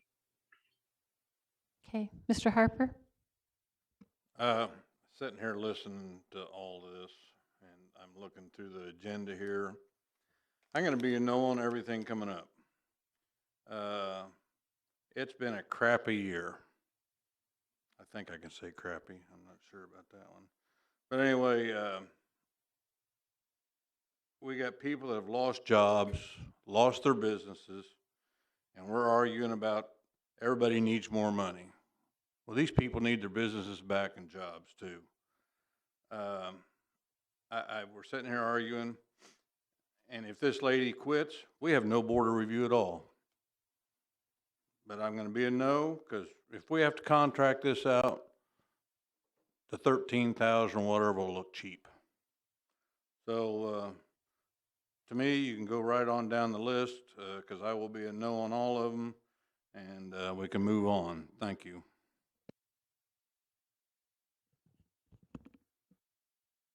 Okay, Ms. Furtado, I think you're going to be the last one because everybody's talked at least twice. Yeah, I just want to be clear. I want to be real clear on what I was proposing. I wasn't proposing that it's like 13 grand and then you go back to her and say, hey, would you take less? What I was proposing is that you go back to her and say, okay, we got for 3 months the amount that you asked for, and then we'll revisit it once we know who else is on the board of review, because maybe for the last 3 months, she isn't going to have to do all that work. I don't see how that wouldn't be legal to do. But I guess I'm not the state's attorney. So I wasn't suggesting that you go back and be like, negotiate her down. That's not what I was suggesting at all. No, want that I to be understand what you're clear. suggesting. Okay. Mr. All right. McGuire, you haven't spoken twice. You're the last one then. Actually, I haven't spoken to them all on the amendment. And I do understand, Stephanie, Dr. Stephanie Esquire, what you're trying to attempt. And I think that's good. But I see it kind of differently because she's doing the work of 3 people even if we find one more, she's going to be doing the work of two under high pressure. And so the increased wages, just like we actually hired somebody to help the treasurer, and paid that person their 100% salary, the earlier treasurer, not CJ. It's kind of the same thing when I look at it because of the amount of work they're doing. And I don't want to lose the last person we have that has the experience in the office doing millions of dollars worth of reviews. Thank you. Okay, I guess we're continuing. Ms. Taylor. I promise I won't talk after this. I am going to reluctantly support this amended resolution, even though it is sticking in my craw, because I feel like we are being held hostage by one person to try and get a number that she set. And that is my big problem with this, is it's like, this is not a good precedent to set, talking about unintended consequences. But I will support this amendment. Thank you.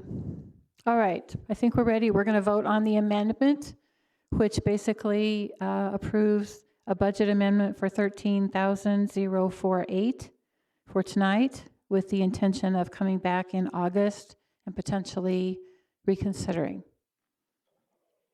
Would the clerk call the roll, please?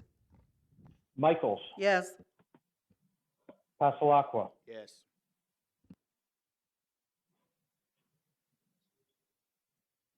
Yes. Paul, No. Rodriguez, Yes. Storr, Yes. Straub, Yes, reluctantly.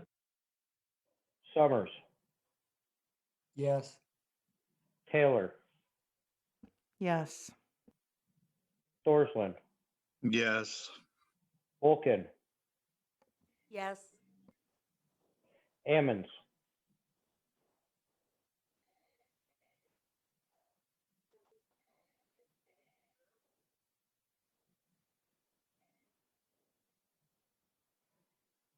Carter, It's gonna be a no for me.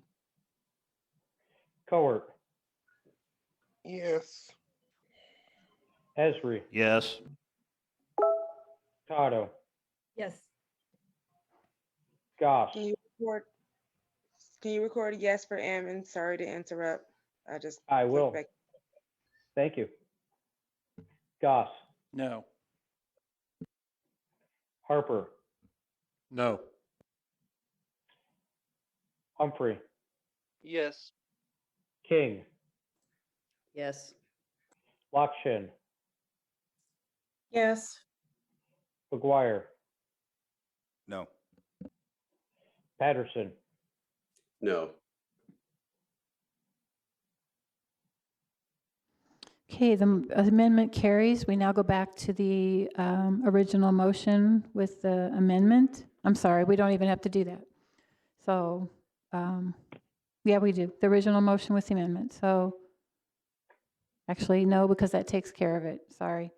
I will have to check with the state's attorney to see if it's allowed to reconsider this in August. We voted on an amendment. We didn't vote on an amended motion. Well, It was that's an what I was thinking too, but it basically, okay, so we'll go back, So now we'll vote again. Okay, we're going to vote on the original motion with the amendment. discussion. Discussion, back to discussion. I'd like to call the question, Jacob. Okay, You have to be recognized by the chair I- to call a I question. do. I had my hand raised the whole time. no, I understand. Excuse me, I'm in charge of the meeting.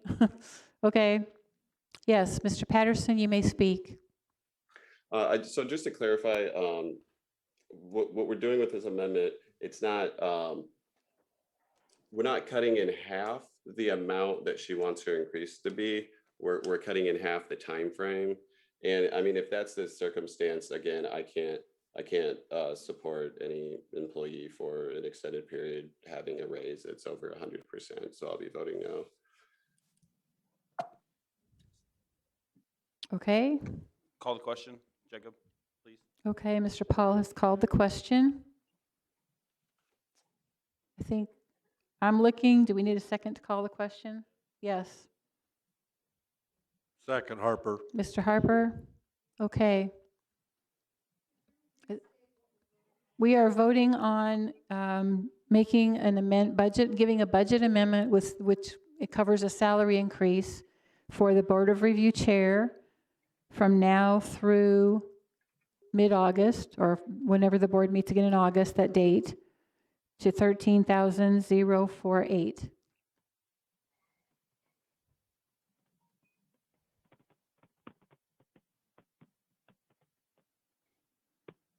And then if I can, I'll bring it back to the board for reconsideration in August.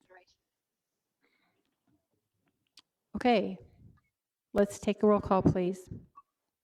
Are we voting on the call of question or the resolution as amended? We're voting on call the question. No, you don't have to Okay. vote on call the question. We're voting Yes, on the yes. question. So I guess the point of order would be that technically, if somebody calls and seconds the question, we would then have to vote on calling the question. But given that nobody's hands were up when the question was called, they could withdraw the call to question, and we could just go to roll call if nobody else wants to speak for debate. You've been polishing up your parliamentary procedures. So, okay. Do you want to just forget about calling the question? We can just vote? Yes, we're just voting. Please call the roll. Michaels, Yes. Passalacqua, Yes. Hall, No.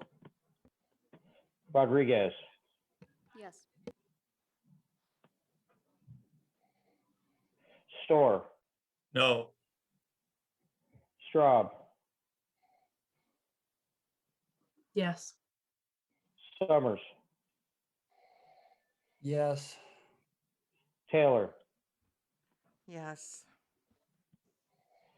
Sorsland, Yes. Wolkin, Yes. Ammons, Yes. Carter, No. Cowart, Um, yes, I guess. Esri, Yes. Furtado, Yes. Goss, No. Harper, No. Humphrey, No. King, Yes. Lakshin, Yes. McGuire, Yes. Patterson, No. The motion does carry. All right, we're moving now on to items G and H. They go together, Wait, so Darlene? yes, I had 14 votes. Is that correct? yes. I'm sorry, it's a budget amendment. Pardon, that was my fault. Excuse me, the motion does not carry. Are we, I counted 15. Are we sure? had I counted 15 also. 14 to 8.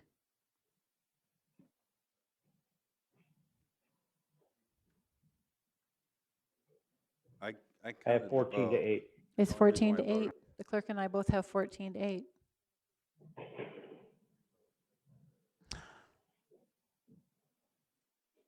Oh, good grief.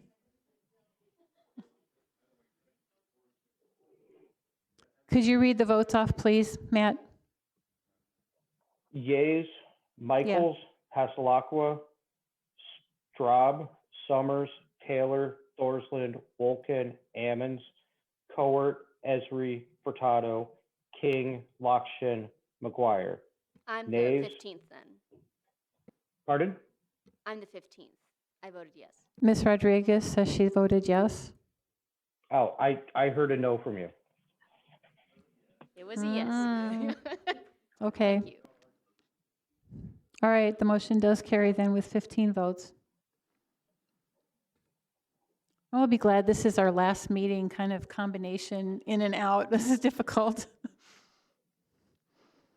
Okay, back to items G and H, please. These two are going to go together. They're both for the mental health Board amendment. Adoption of resolution number 2021-207, approving budget amendment 21-0038. Fund 840, the American Rescue Plan Act, Department 906, Community Services, the increased appropriation of $770,436, increased revenue 0.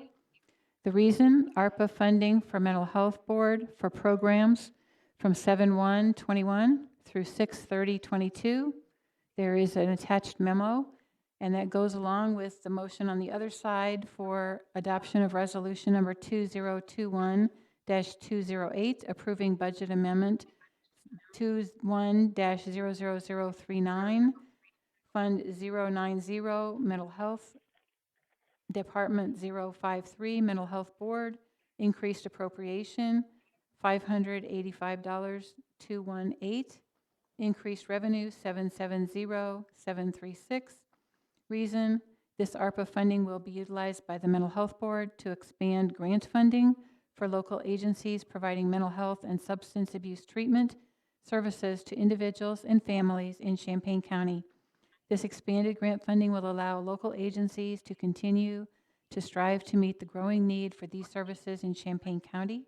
The Champaign County Mental Health Board grant year runs from July 1st through June 30th in order to provide consistent, uninterrupted grant funding for these local agencies through the entirety of the upcoming year.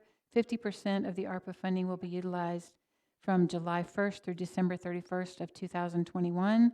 The remaining 50% of ARPA funds will be used from January 1st through June 30th of fiscal year 2022. Can the executive get a motion?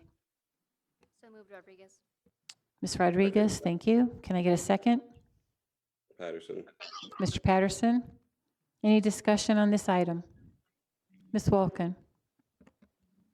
Yes, thank you. I just want to say first that I am not saying that mental health is not important to me, because it is, but it was my understanding that as a board, we were going to do study sessions for all of the ARPA funds, going off the spreadsheet, all of the requests that we've had.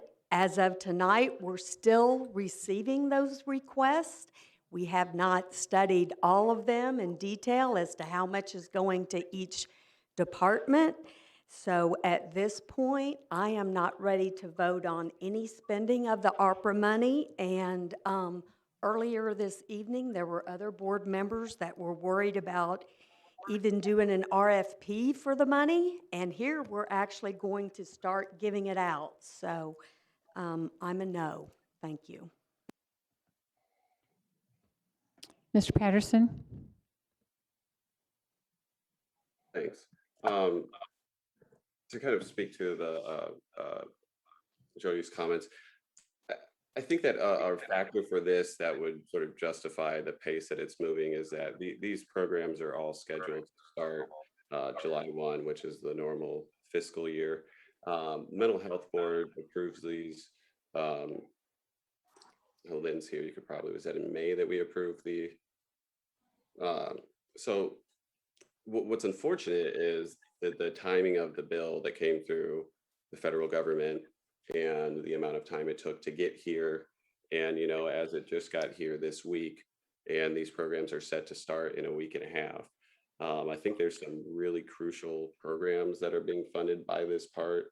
You know, I mean, any range from, you know, anti-violence work, reentry work, and these programs in general target really marginalized communities. And I think it's, you know, definitely like you know, I get the point. It was, you know, felt a little rushed having the sheriff's item on there, although it was just an RFP. With this stuff, this is, I mean, the timing is a crucial factor in these, you know, programs being able to operate. So I think that that's something that's important to keep in mind. Ms. Furtado? No, Judy, I want to say that I totally hear what you're saying, and just to sort of reiterate what Kyle said, I have been talking about this particular request as something potentially that would come before if we got the funding before July 1st. And it's just simply because these are grants that are supposed to, that we do not currently have the money to fund, that start on July 1st. And so I have said this multiple times, that this vote is one of the votes that I completely agree with you, Jody, that like, I want to have like the full and robust discussion about and go through the rest of the study sessions. But there's a clock on these. And so if we don't vote for this now, I guess the solution would be that we run it through the budget process. These services, which are some vital services in our community, wouldn't be funded until January 1st if we ran it through the budget process. So there'd be like that 6-month gap. The other thing, and the other way that there's a clock on this is, and I can't reiterate this enough, there's a mental health crisis in our county. It's real clear to me every time I open a newspaper, every time I mean, it's not just in our county, it's, you know, national news, but every marker of like domestic violence is up, right? This is not a time for us to be waiting for 6 months. Some of these are, you know, RPC and healthcare consumers and first dollars. These are like some of like the core service providers in our community. And so I just want to also just acknowledge that Lynn Canfield did a ton of work trying to identify proposals that would be eligible with under this ARPA funding. She wrote up these descriptions for us so that we would really understand where the money was coming from, even though she was on vacation, put the time and energy into that so that we could have an informed conversation. And I appreciate that a great deal. So that's the only reason that this one is outside of the schedule. Sort of like the only reason the broadband study and all that is outside of the total schedule, like the budget process, is because there's a clock on it. There's grants that are due. Like honestly, we probably should have put the RFP out in March. Like the grants are due starting in August. The same thing, these grant agencies, the proposals that they gave us are based on a plan that's supposed to start July 1st. So that's why I'm asking you to consider this. I think it's really important. It's about 3% of the money, just thereabouts. Actually, we'd only be appropriating the first half right now. The rest of it, we would have the conversation in the budget process because the way we budget would only be for the 385,218 would be the dollar amount that would be going to them. And then the other half we'd have to appropriate again in the budget process. But Jody, I really want to say to everybody who asked that question, like I hear you and I totally agree. There was, and I have said this to everyone I've talked to all along, and every interpersonal conversation I've had, I've said this to Mr. Goss, I've said this to the executive, is that the two things that I would really see that we would need to think about the schedule on was the RFP and getting somebody in, besides somebody to manage the money, which is obviously really important, the RFP for the broadband and the mental health requests, because both of those, honestly, if we don't do them now, there's no real point of doing them later. And that's the only reason for the sort of different schedule on those two things. Mr. Goss? Thank you. I see Miss Canfield's on here, and so I'm having a little trouble reading your diagrams. Are any of these extra funding, or are this is totally new funding that they applied and didn't get? Am I clear?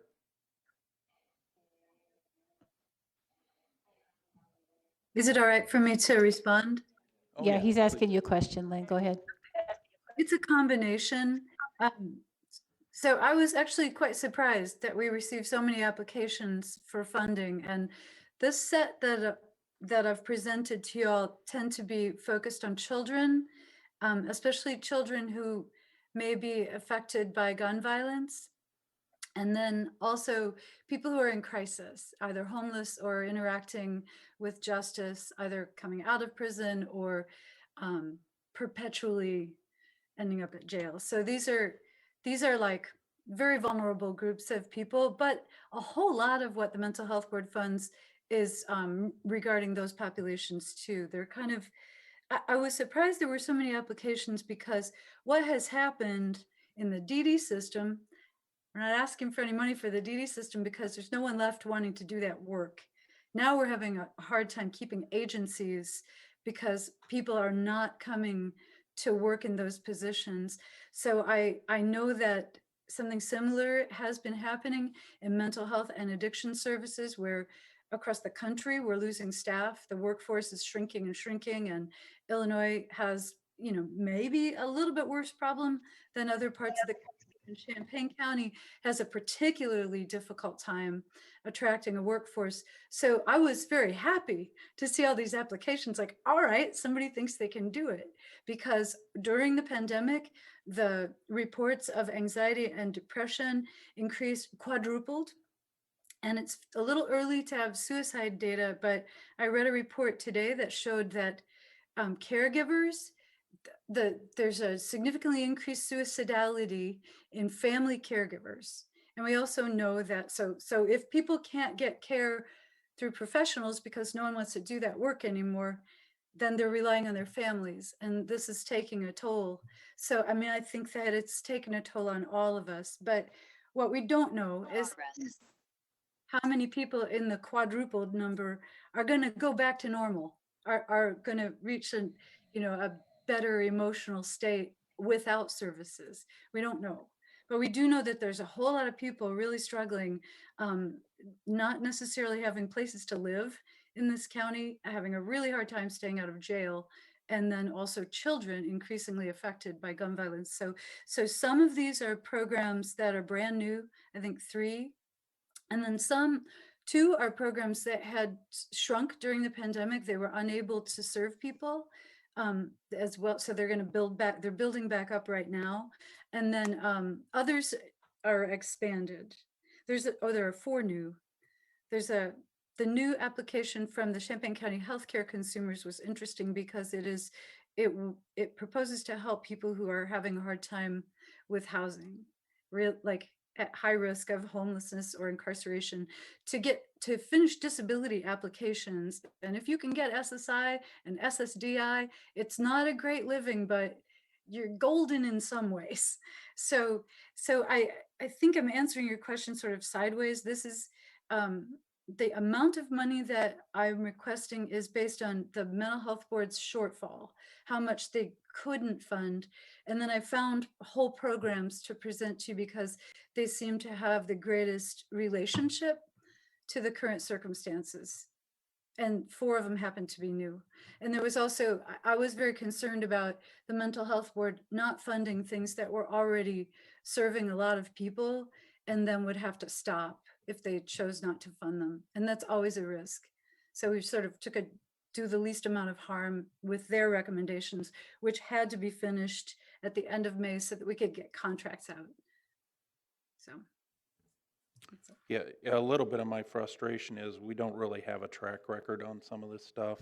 And, I mean, we're spending, I realize it's grant funding, but this funding, if we just fund everybody that shows up, we're not going to have enough money. So this is all combined into one grant, which is a little bit of a frustration because there are things in here that I don't believe have the same merit as some other ones, and therefore there's some frustration on that. So right now I'm undecided on where to go with this. I will share some frustration.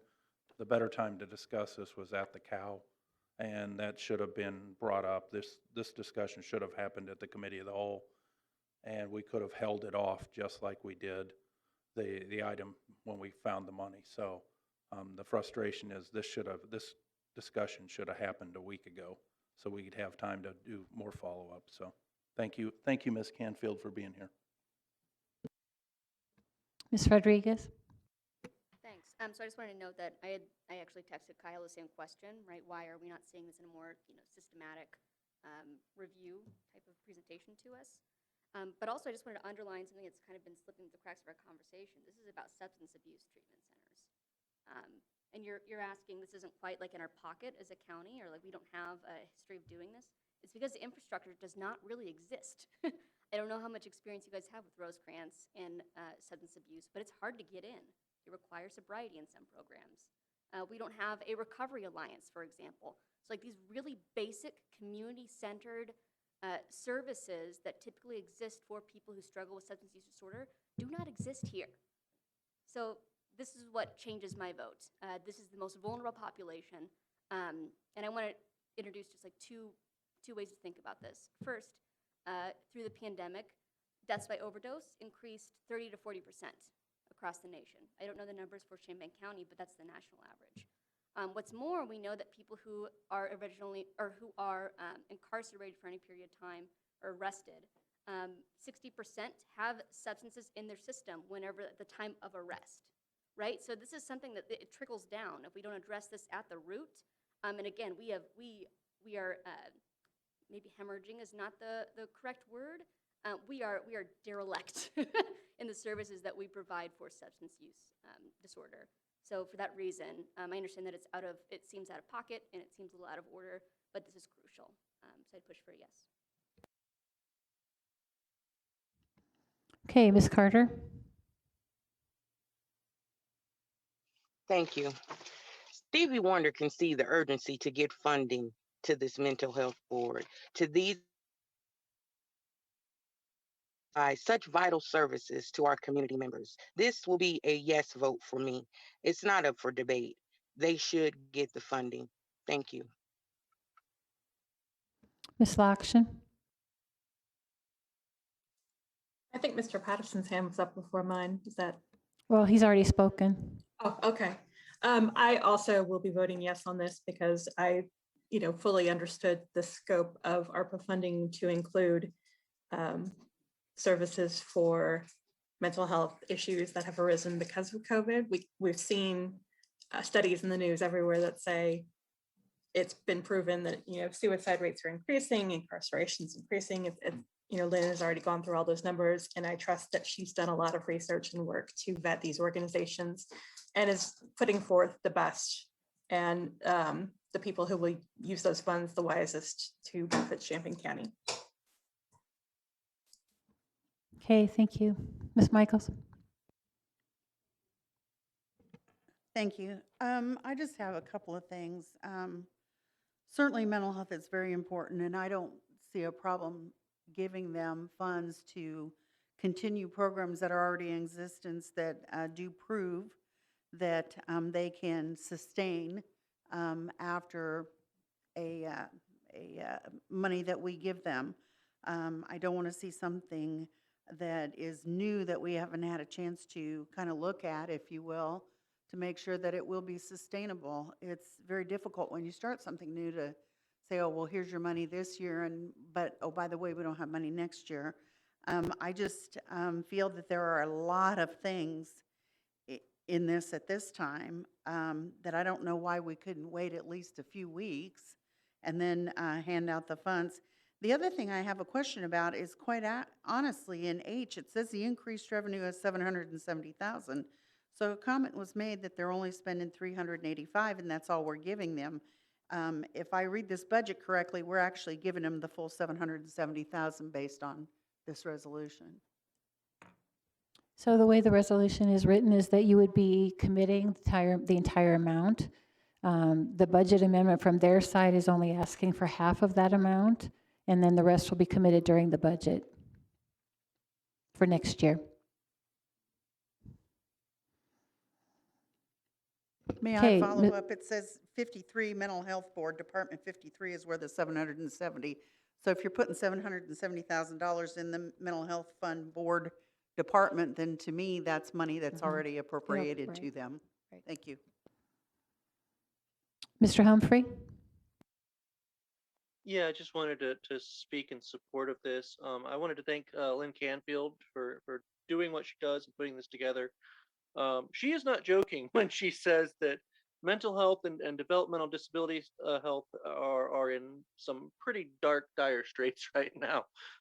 I myself have had one hell of a week in terms of the mental health of the people that I normally care for, and the programs that are required to keep many of these individuals functioning and keep them going both in my world and in the world of people who are dealing with being out of prison and dealing with homelessness. I think this is an important step that we take. I understand that this is not how we want to see this information presented quite so quickly without the ability to kind of look through it line by line. I understand that entirely. But at this point, as was mentioned before, these are grants. These are things that we can't just wait on. The possibility of some of these programs not being around for 6 months. I mean, we had a member speak only recently about how we don't have homeless sheltering right now. Imagine something similar to that not being around for the next 6 months and the damage that could do to our community. So I will be voting in support of this. I hope that I can encourage those of the other side of the aisle who have been talking lately about their support of reentry and about their support of violence prevention and stuff like that. They would want to help shoulder some of this and join us, because I think this is a quick opportunity for us to start making inroads in those worlds and making sure that we keep up with those promises. Thank you. Ms. King. So I went on the jail tour for the first time last night, and my feeling is anything we can do to keep people out of those facilities, keep them in the community, keep them on their medication, in their jobs would be a bonus and a plus. So I will be voting for this. Okay, Mr. Patterson.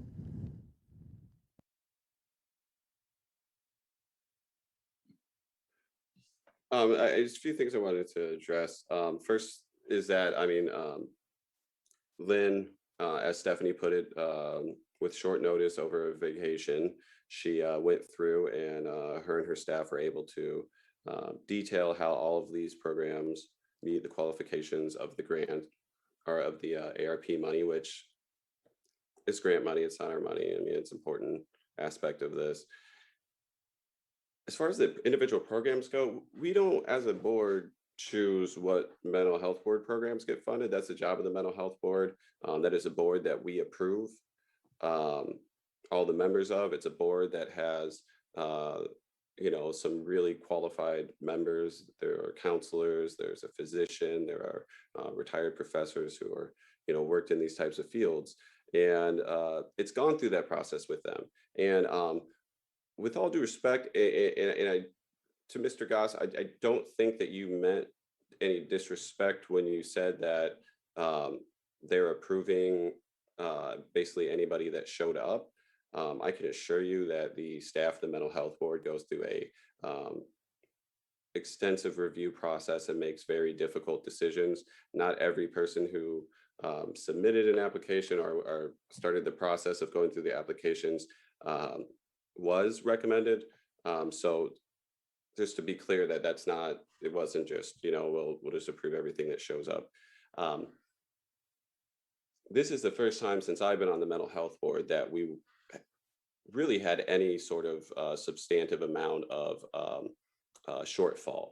And it's reflective of the fact that pretty much every bad behavioral health, mental health, substance abuse, has increased dramatically over the past year for obvious reasons.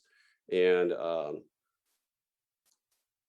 if I could be very straightforward, earlier we approved an RFP for a study on broadband. Obviously, the big focus of that is rural. That doesn't affect my district, doesn't affect most of the people in my caucus's district, but it's an issue that is very crucial to the well-being and quality of this county, because people who live in rural areas don't have access to what is the most important tool of the 21st century. And we want to invest in that, but that does not affect our voters. It does not affect our constituents. But that is a really important need of the rural community. Right now, my community is on fire. There are police officers being killed. There are shootings every damn day. There are people dying. There are people who are in crises. And these programs are going to do priceless work to make a difference there. Like Mary said, we have a jail that we know exactly. I'm not going to go on about the conditions, but these programs keep people out of jail. These programs keep people alive. People are overdosing at record rates. This is the type of stuff we absolutely have to invest in. And I totally understand the arguments about timing. I wish this was on the cap.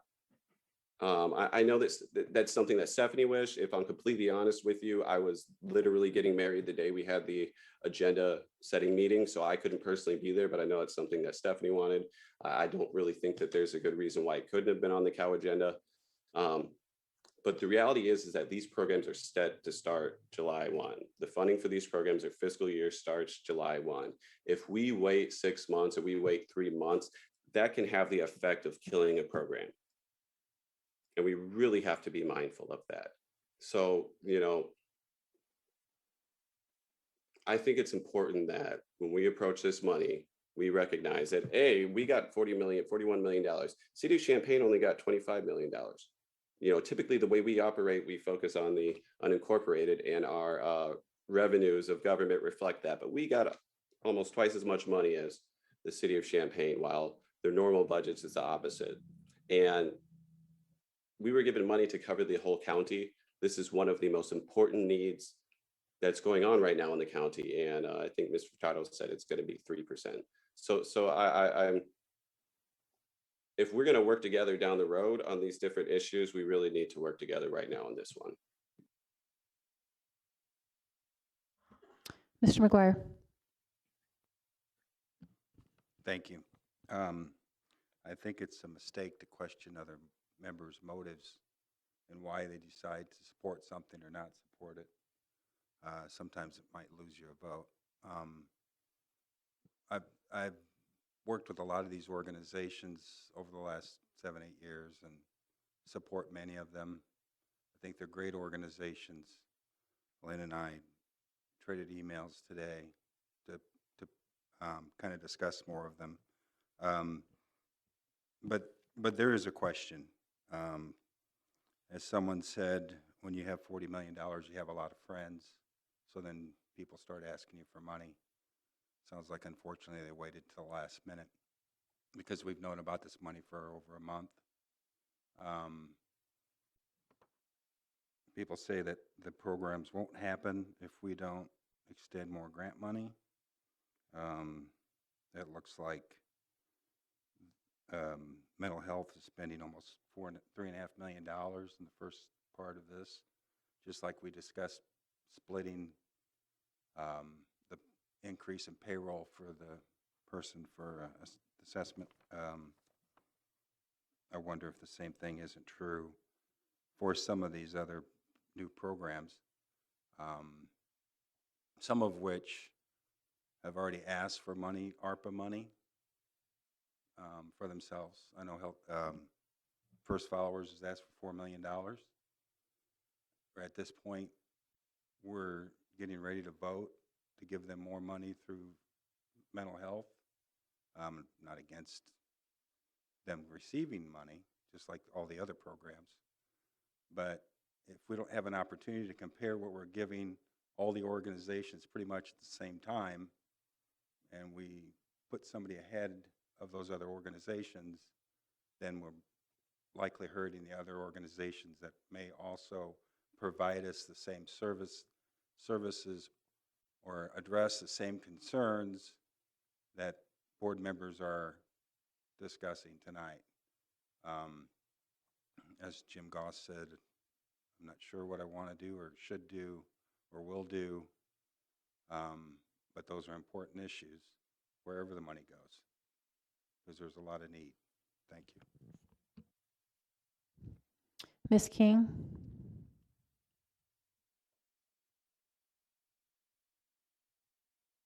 No? Okay. I must have forgot to lower it. I'm sorry. Okay, thank you. Ms. Straub?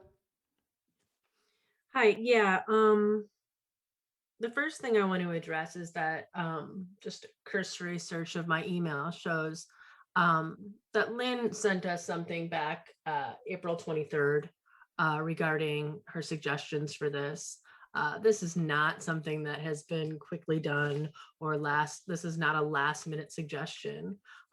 This is a really well thought out approach to using this money that is relief money for the mental health crisis that our county is facing. months ago, we were talking about how we needed to reopen. We needed to reopen way before it was safe because of people's mental health. And what about the children? And we need to worry about folks' mental health. Well, you know, we were worried about people's mental health, and we were also worried about their physical health. And now we have vaccines, and that's wonderful. We are reopening.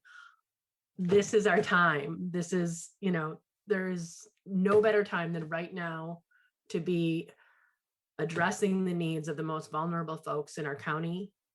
Someone who answers the phone at an agency that does referrals for folks. I can tell you that there aren't even close to enough resources in our county right now for the people who are struggling the most.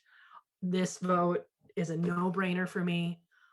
It shouldn't take a thought for anyone else. I really hope that I'm seeing folks on both sides of the aisle voting yes on this issue. Thank you. Ms. Furtado?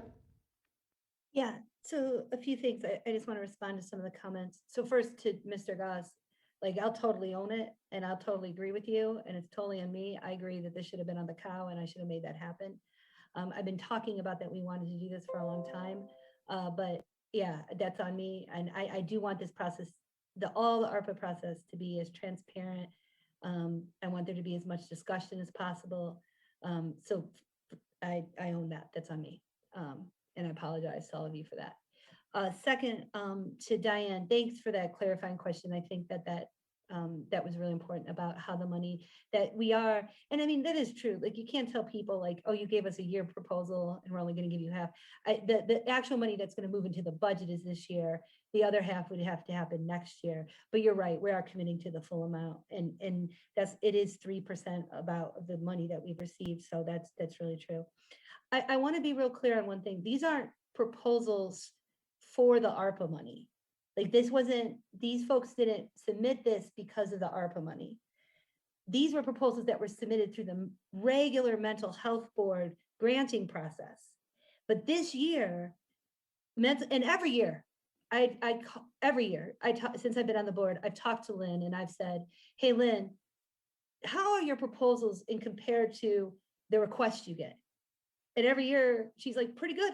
Like basically they match up pretty well. The viable proposals, you know, the board has to make decisions, but it's not like outsized one way or the other that, you know, they don't get enough proposals or they get so many, right? And the matchup is really good this year.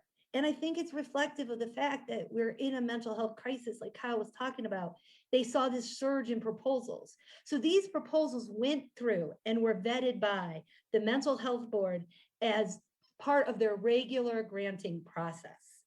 So what we're voting on is, do we want to take some additional money and put it towards mental health for this year in order to meet the needs of their regular granting process? So none of these were direct proposals for the ARPA money. They were mental health proposals and they didn't have enough money to cover them. And what we're voting on is, do we want to do that shortfall? I think that it's a nice blend of organizations that we have a really long track record with, but also a few new organizations that honestly we wouldn't be able to fund if we didn't have this additional ARPA money. And I think some of those proposals are smaller because they're kind of just getting off the ground. When you look at the scope of them, I think some of them are really interesting, and I think this is a good opportunity to give them a chance, to give them a year to see what happens, to see if they're able to deliver, right? Just like any grant that we get, and then get them into our regular granting cycle down the road. But this is, and I've spoken real frankly with Lynn, this isn't a forever situation, right? What we're proposing is to surge money into mental health because we're in the middle of a crisis and because we have the resources to be able to do that, right? And everybody I talk to thinks that the need for this is going to equalize down the road, right? And we're going to be back to our regular, scheduled budget down the road because that's the way it is. But so those three things, I just wanted to acknowledge Diane got us through the sorting out of the thing. I wanted to make sure we understood that these are not proposals that were generated because of the ARPA money. These are proposals that came before. And again, I just frankly just want to apologize that I didn't get it on the cow. I should have. And for that, I'm sorry. Okay, Mr. Storr. Thank you. I see that Sheriff Dustin Herman is still present, at least by picture. I wonder, has the capacity of the jail, if you can speak to the capacity of the jail currently and how it's changed in the past several months? Yeah, sure, I can speak to that. So as far as, sorry, my dogs are barking. So as far as mental health goes, or? Well, I know that some of it, because of some of my work at the jail, I know that, you know, some of the folks that reside there are there because of issues that include, you know, poor mental health, behavioral health. I wouldn't be able to speak to percentages, but we have a large population that have mental health issues. Now, that's not the same as those who are found unfit to stand trial and are waiting evaluations for that. But we do have, I mean, enough for a full-time mental health worker plus Rosecrance coming into the facility to kind of help extend those services after they're released. So. But I guess what I was looking for is, you know, because of the increased gun violence and so forth, has that, and I know that you've tried to take an extraordinary precautions during the pandemic, some of which are still in place. Is the capacity of the jail increased, or is it about the same?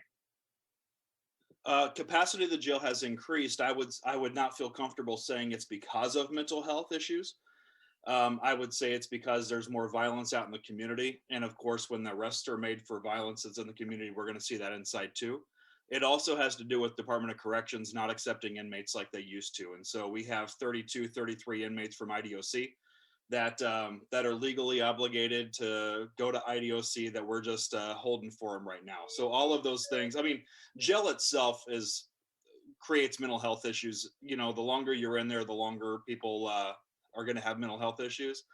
But I wouldn't feel comfortable saying we've had an increase because of the gun violence out in the community. Okay. Wasn't what kind of wasn't what I was expecting, but I know that some of the issues that the inmates have, you know, with mental and behavioral health have kind of led them to become incarcerated. And where I was kind of trying to go with this is that community mental health, including some of the projects proposed, you know, to be funded, you know, could help head off or prevent, maybe lessen some of the problems that could lead to people having run-ins with law enforcement. And I apologize for my clumsiness. Well, no, we've all been here a long time tonight. So I wouldn't feel comfortable saying mental health is causing people to go out and shoot at each other. I would say immaturity is causing that.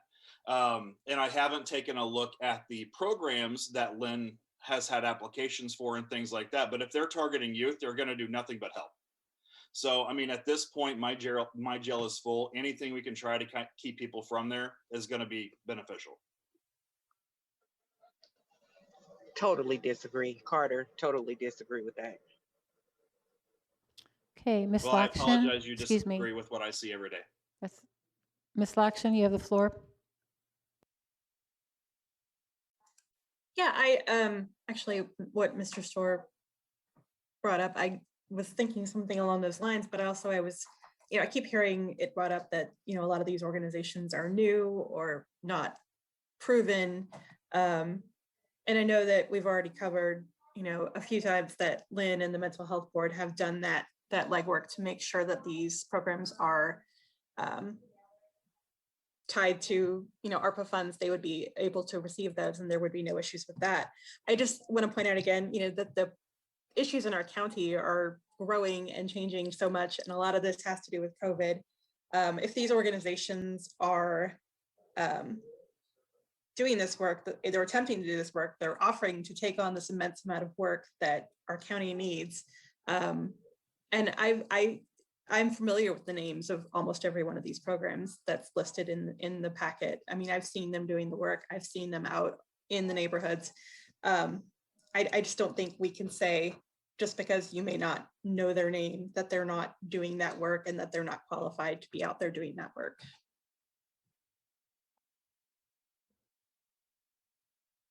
Mr. Pasalakwa? I see these as very extremely valuable, and I want these funds to be administered wisely through all of our hard work.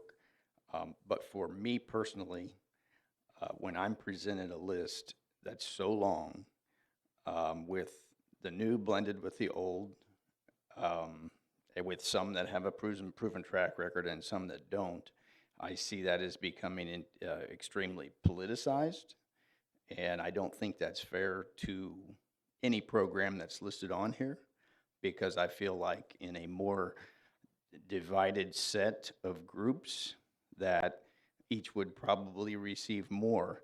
And so I am not against directing funding this way, but I am against directing funding in this fashion. So as written, I can't support it, but I do want to support each of them in an individual basis. And I think through discussion and through our process that we have set up, each will benefit more. But collectively like this, as I say, in my opinion, it becomes very political, and I don't like that when it comes to programs, especially social programs.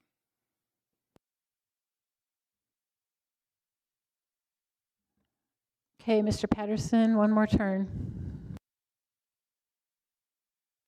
Thanks. I understand that the arguments of process. I mean, I will say that these applications have been vetted by the professional staff at the mental health board. They've been reviewed extensively by the members of the mental health board, who all come with qualifications. And I mean, not to be rude, just looking at professions, they come with more qualifications than this body does to review such things. They've gone through that process. While the process here has kind of sucked, a lot of that has to do with timing. The money came this week. These programs start next week. And, this is something that we wanted to do earlier. Lynn sent us I think it was about an 8-page memo in April. So this is something that has been on our radar. But I mean, I guess really, we're in a crisis nationally. And it is very apparent if you follow the news in our community. And for those of us here who do work in social services, Shell Lois too, we have all seen the impact of this pandemic. The programs that we're discussing may just not be if we allow this to pass because the process was bad.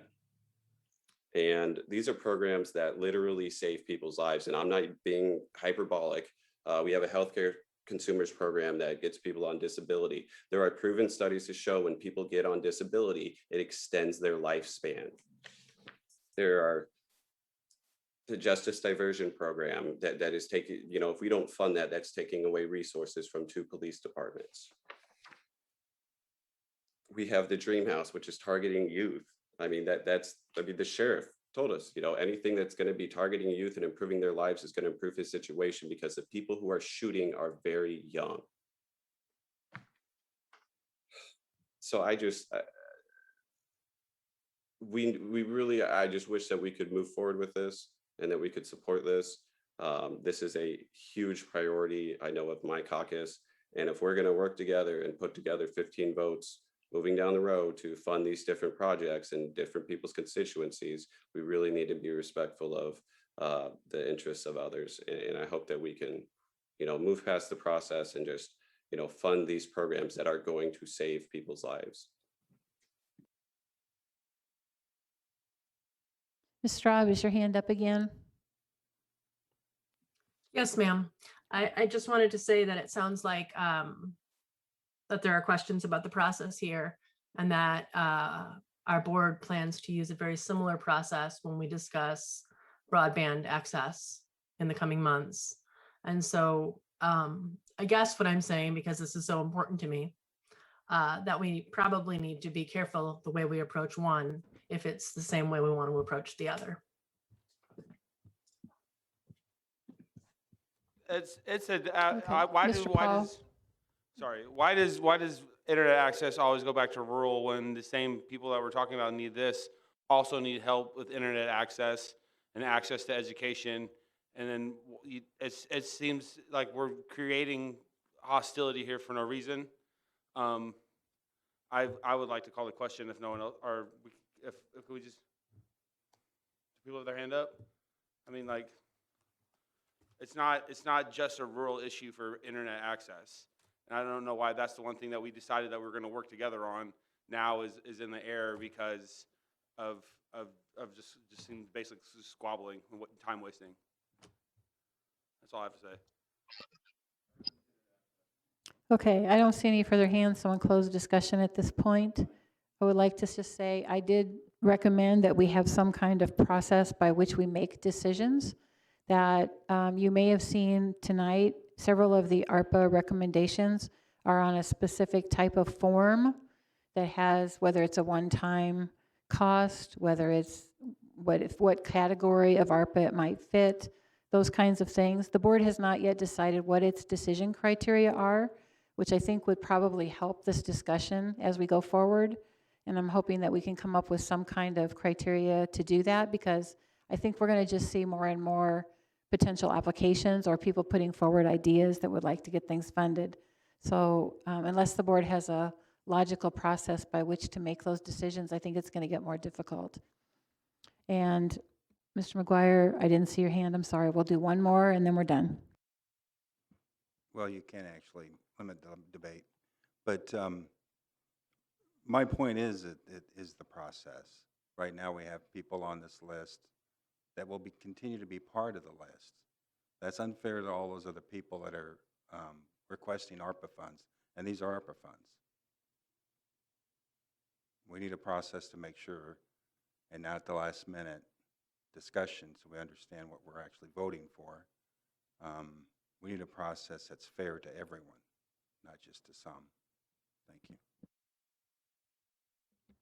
Okay, I'm going to ask the clerk to call the roll on this resolution, please. Both resolutions together to approve the budget amendment from the ARPA funding and then approve the budget amendment into the Mental Health Board. Would the clerk call the roll? Michaels.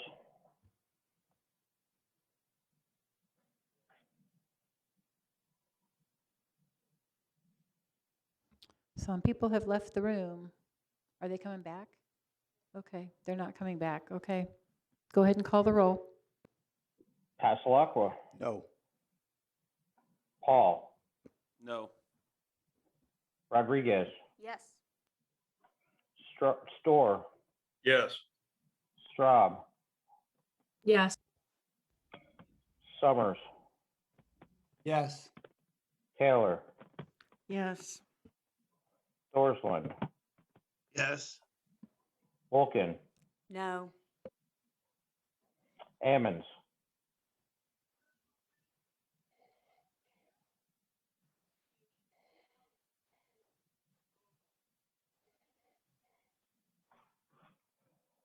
Carter.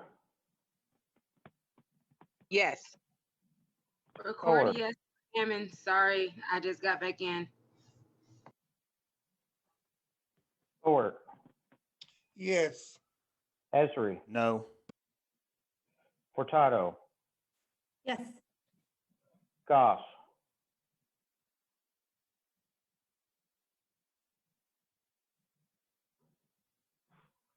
Harper.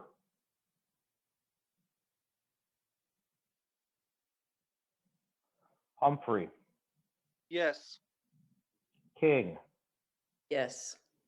Lakshin, Yes. McGuire, No. Patterson, Yes. The motion does not carry. It's 14-5 and several people are gone. Okay, next item on the agenda is discussion information ideas only. This is the update from the treasurer's office, which was requested by the board on a monthly basis. I'm not sure if the treasurer is still here for questions. I'm still here, ma'am. Hi, CJ. Any questions for the treasurer?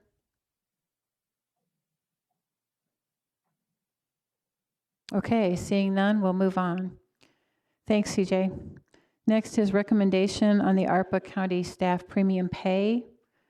This is a result of requests that came to the board, and then I was asked to do an analysis. So this is the analysis. Is there discussion on this item? I have some, my hand's raised. Yeah, Ms. Furtado. So I'm just gonna be blunt. I like emotionally, after that last vote, don't have the headspace for this. And it's pretty late, and I think our staff deserves better than that. So I have 5 questions that I wanted to ask you all to consider. And then I would like to ask that we move this to the July meeting. Just because I'm gonna be honest, I don't think that that we're in a space to have this conversation right now. And I'd really like us to be in person when we have this conversation. And if I wasn't already scheduled to be out of town, I would have been in person today. So the 5 questions that I'd like, and I've already told my caucus that I'd like them to think about this, but I'll just extend this to the Republican caucus, is 1, do we want to do this at all? 2, do we want to include a RPC? 3, do we want to include high wage earners? And I think Darlene's memo does a nice job thinking about where that is, where that cutoff is by the rules. And let me be clear, if we do include those high wage earners, that money has to come from the general fund. We're not allowed to use ARPA funding. 4, what would the dollar amount be, right? Based on that. And then 5, and this is something I think that maybe the state's attorney's office, again, Darlene, this is a request. Do we need to give this all in one lump sum, or can we like space it out? Some members of our caucus were interested if we could like kind of space it out in order to incentivize retention. But I would just like to ask that we just all go back and think about those questions and then come prepared to talk about them in July. And yeah, because I'm not in a space to talk about this right now, and I don't think any of us are. Because I'm going to need a minute after that last vote. And I just want to be real clear. That last vote really mattered. So I just want to be really clear about that. I got folks in my district dying. Should have had a better process. So I don't have the if it was so space for important. this right now. Do not interrupt, Mr. Yeah. McGuire. So I just don't have, that's just me. I don't have the space. If y'all are. You're not cool my boss. And we move this. Well, can Okay, the chair okay, please chair the meeting? okay, call to order, please. Great idea. No, we're Anybody calling that- to order. All right, we're moving on. I If there's can no speak for further myself. discussion on this item, It just, any other discussion on this particular item? Mr. McGuire? Thank you. I think some questions to think about also, if we're going to try to determine this, is who was actually in their offices working and who wasn't. That many people in the community were actually laid off, so they weren't paid, even though they might have been able to collect some unemployment. What jobs they actually had, the employees actually had, whether they were, because this is a broad discussion about almost the whole staff being paid this kind of money, whether they're actually in contact with the public or just Zooming or calling or call-ins, because some of the departments were actually closed, didn't have public access, even though they should have probably. That there are other large employers that are not giving these additional stipends, especially as much as $10 more an hour. Thanks. Any other discussion?